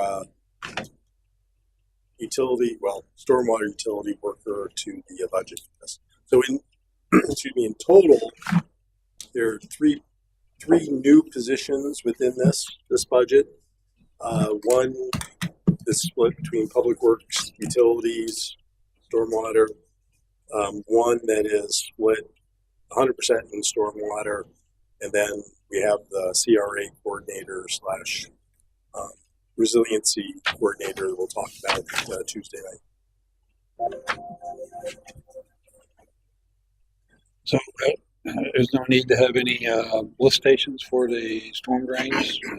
Well, I think that's part of what we need to look at. I mean, what we thought was that the easier thing that we could actually go out and start spending money on come October 1st is the existing system we have. We know where we need to make improvements. Of the backflow. And then as part of the study we're going to be doing, we use that to isolate where we would need to put storm pumps in throughout the system to make it work. That would be with RFQ?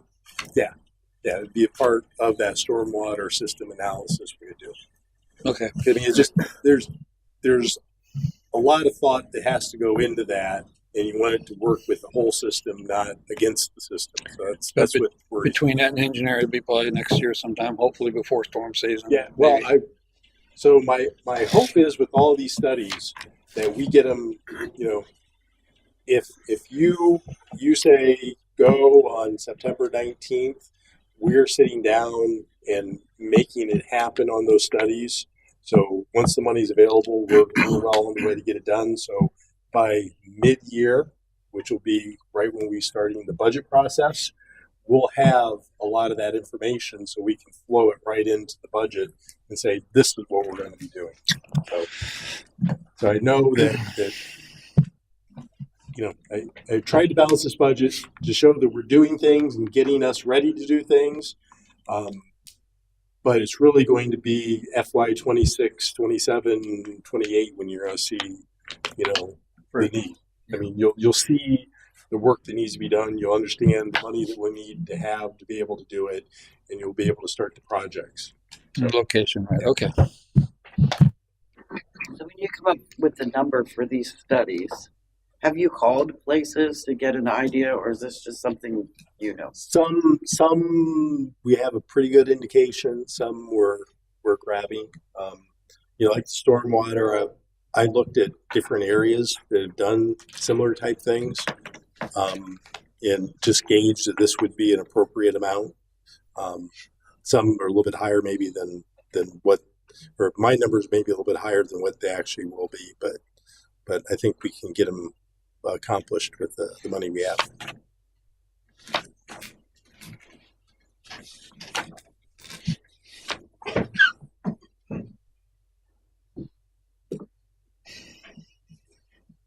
Any other questions on the utilities? Stormwater utilities?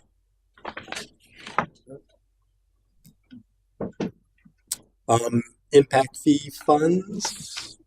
Again, there's not a lot of science behind this. It's what we think is available within the impact fee funds that's available.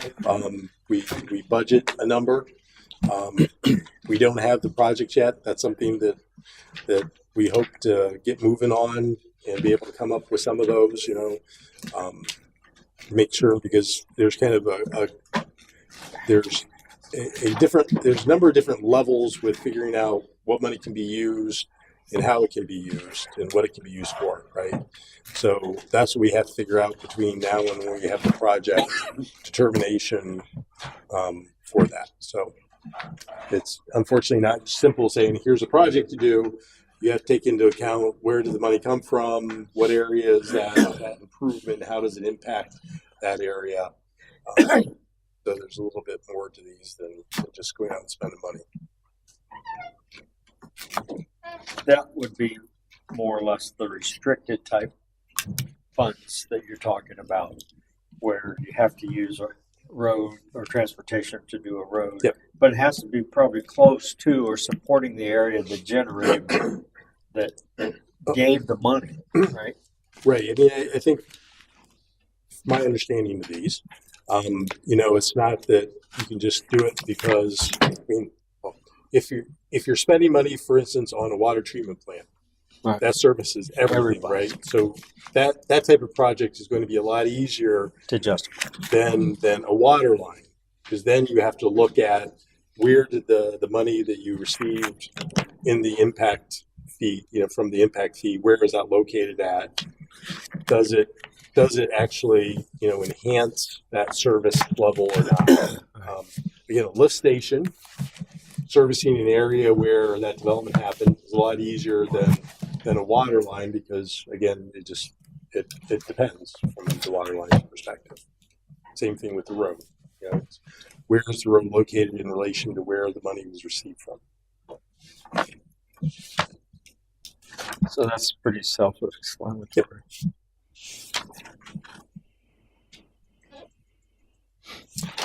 The next one we'll be talking about would be those small police funds, which again, in the grand scheme of things, there's not a lot of money being spent out there. Probably in 5 minutes or less, the chief can tell you how that money is spent in each of those funds.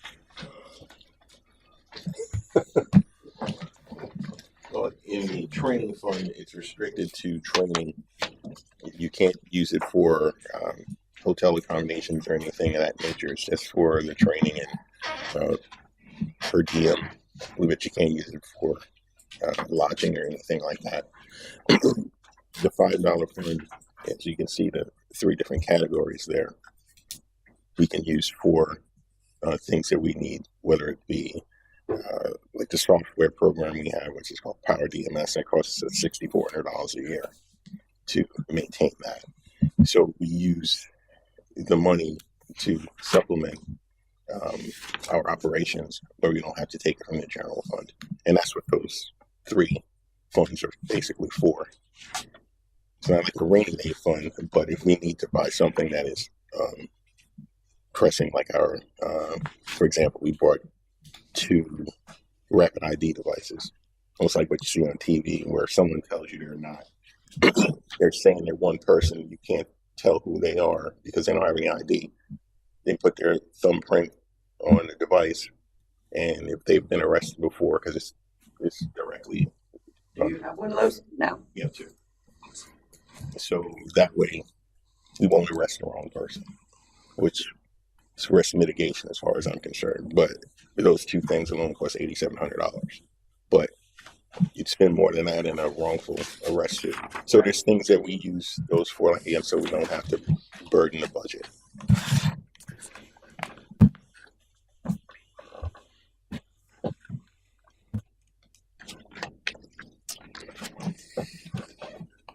Anything else on that? Yeah.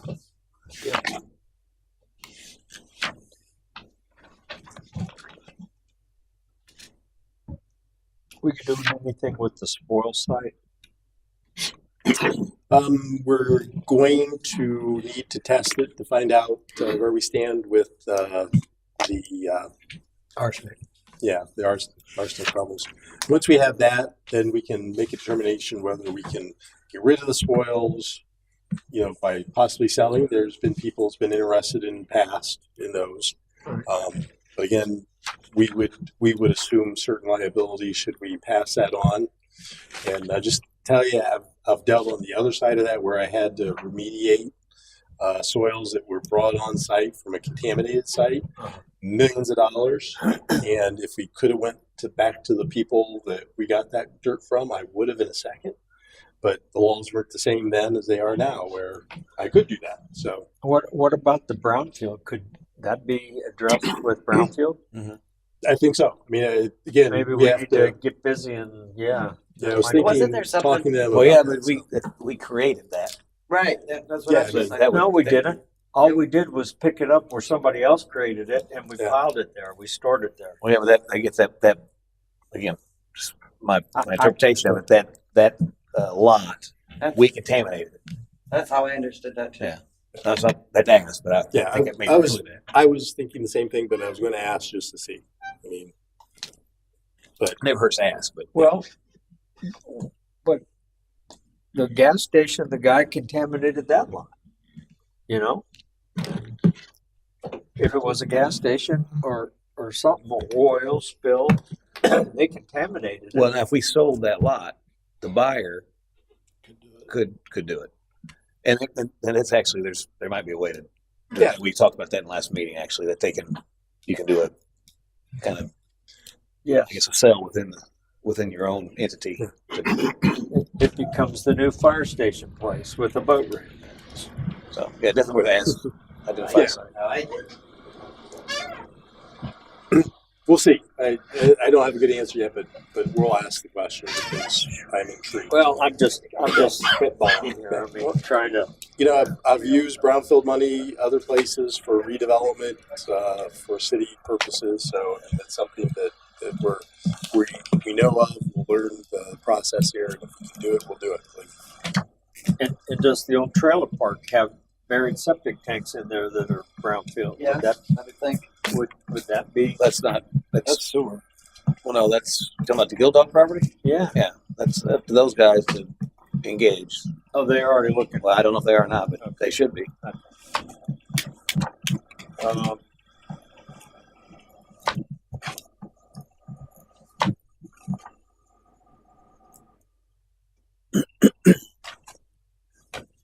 And then I guess we're gonna do full steam ahead on finding grants and beating the bushes and lots of opportunities out there. Yep. For instance, We're on a mission. we are in the process. Maybe we've already submitted 2 implementation or actually study grants that are related to Bay Boulevard, looking at not only reconstructing it but also doing the vulnerability, the adaptation planning on that. We also applied actually to get money to fund the $50,000 study for the fire station through the adoption plan as well. So That the planner helped us do something on that. Is that? no, that was 100% in-house. Yeah, Pam did both of those. Okay, so, good.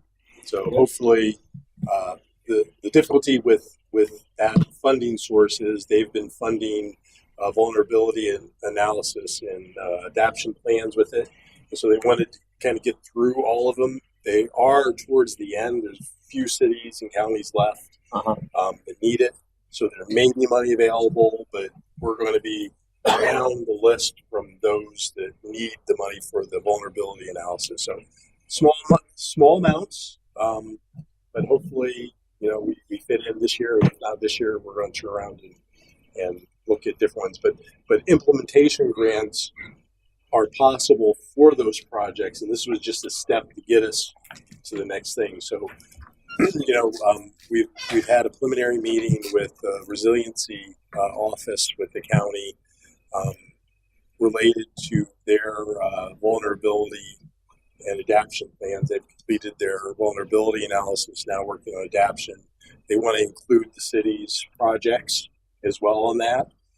We just got an email requesting lots of information. One of the projects that they're very interested working with us on is the fire station. They took off on that one. And so we need to provide them information. So us with the county going together to the state and looking at, that is in a better position. Definitely for the funding for a new fire station. So Bay Boulevard, especially the section from Old Post to Wilkins, because of the flooding issues we have there. We know that it goes into the channels as an issue. So they're very excited about that as well. Maybe we get Swift money engaged to help with stormwater. Yeah, and so the strategy is kind of threefold with this. Is one, we're doing a lot of stuff ourselves. Second, we're engaging the county to get these things on their plan so they'll be engaged. So it's not just going to be the city doing it; it's going to be the county and the city doing it. And then the third piece is the money that we've put aside in this budget for a lobbyist. So we have them working the backside of this as well, because it's not just trying to get money through the state through their budgeting process. It's not just going to the federal government through their budgeting process. It also helps when we're putting these applications in as well, because they're also engaging the agencies as well as the legislature that can make a call to those agencies to get things done. Which reminds me, one of the things on the lobbyist, so thus far we haven't said one way or another whether that's okay, but we haven't taken it out of the budget. If it's okay, I would like to start that process to select one. So when we get as close to October 1st as possible, we can have them available. Yeah, and just so y'all know, they normally I think session doesn't start until January or so, but they're actually starting some stuff up late special session, December, and even November. I can't remember what the dates were, but the quicker we can get one on board and start getting some stuff out there, the better. So, that's good. Is that going to be on the next meeting? I have to think about that. I have to think about that. Just getting everyone to say, okay, move forward. Is it? You need a consensus? Yeah, I mean, any objection on the lobbyists? Good to go forward with that? No, I think that's a great idea. Help fund, get some of our grants and funding. That's kind of the way you play the game. It's a necessary part of the game, unfortunately. So the last fund we haven't talked about yet, which shouldn't hopefully have too much discussion, is the grants fund. And so, within the grants fund, we have different projects. Primarily, we have the 4.25 million for the water treatment plant. We have money that also is going for the federal grants. For instance, like the roofs for the buildings that we're going to be able to get replacement for, as well as the generators that the director of utilities and public works talked about.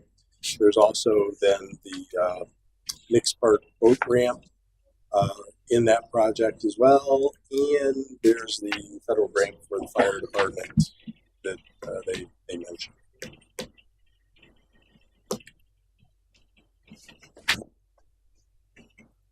And that's it. That's your $20-some million budget. Any other comments, questions, concerns? Do we have any update on the golf cart crossing stuff? We are going to have a presentation. Don't look like that. We're going to have a presentation on the 24th. That sounds good. Are we? True. Okay. We've talked with the engineers. They're prepping everything. He is fully aware that we want to have a presentation on the 24th. So hopefully we'll have all our deliverables and ready to go out to bid. Okay, by the so 24th. So then we can go to bid. Yep. I know this has been on everybody's radar. It's been a long process. Yes. Do we need to set any money aside for that in here? Well, we're waiting for the county's actually waiting for us to get this accomplished because we're The county talking to them could very well about cover funding it. as well. Well, I heard that, but we have the. I think ARPA's going to pay ARPA's- for the drawings, right? Well, ARPA potentially pay for the. Yeah, I think the funding sources that we have for this, one, hopefully state via the county is one. That's the home run. We have ARPA, we have CRA potentially could go towards this. So I think there's funding sources, but the question we have to get answered is, what is the estimate?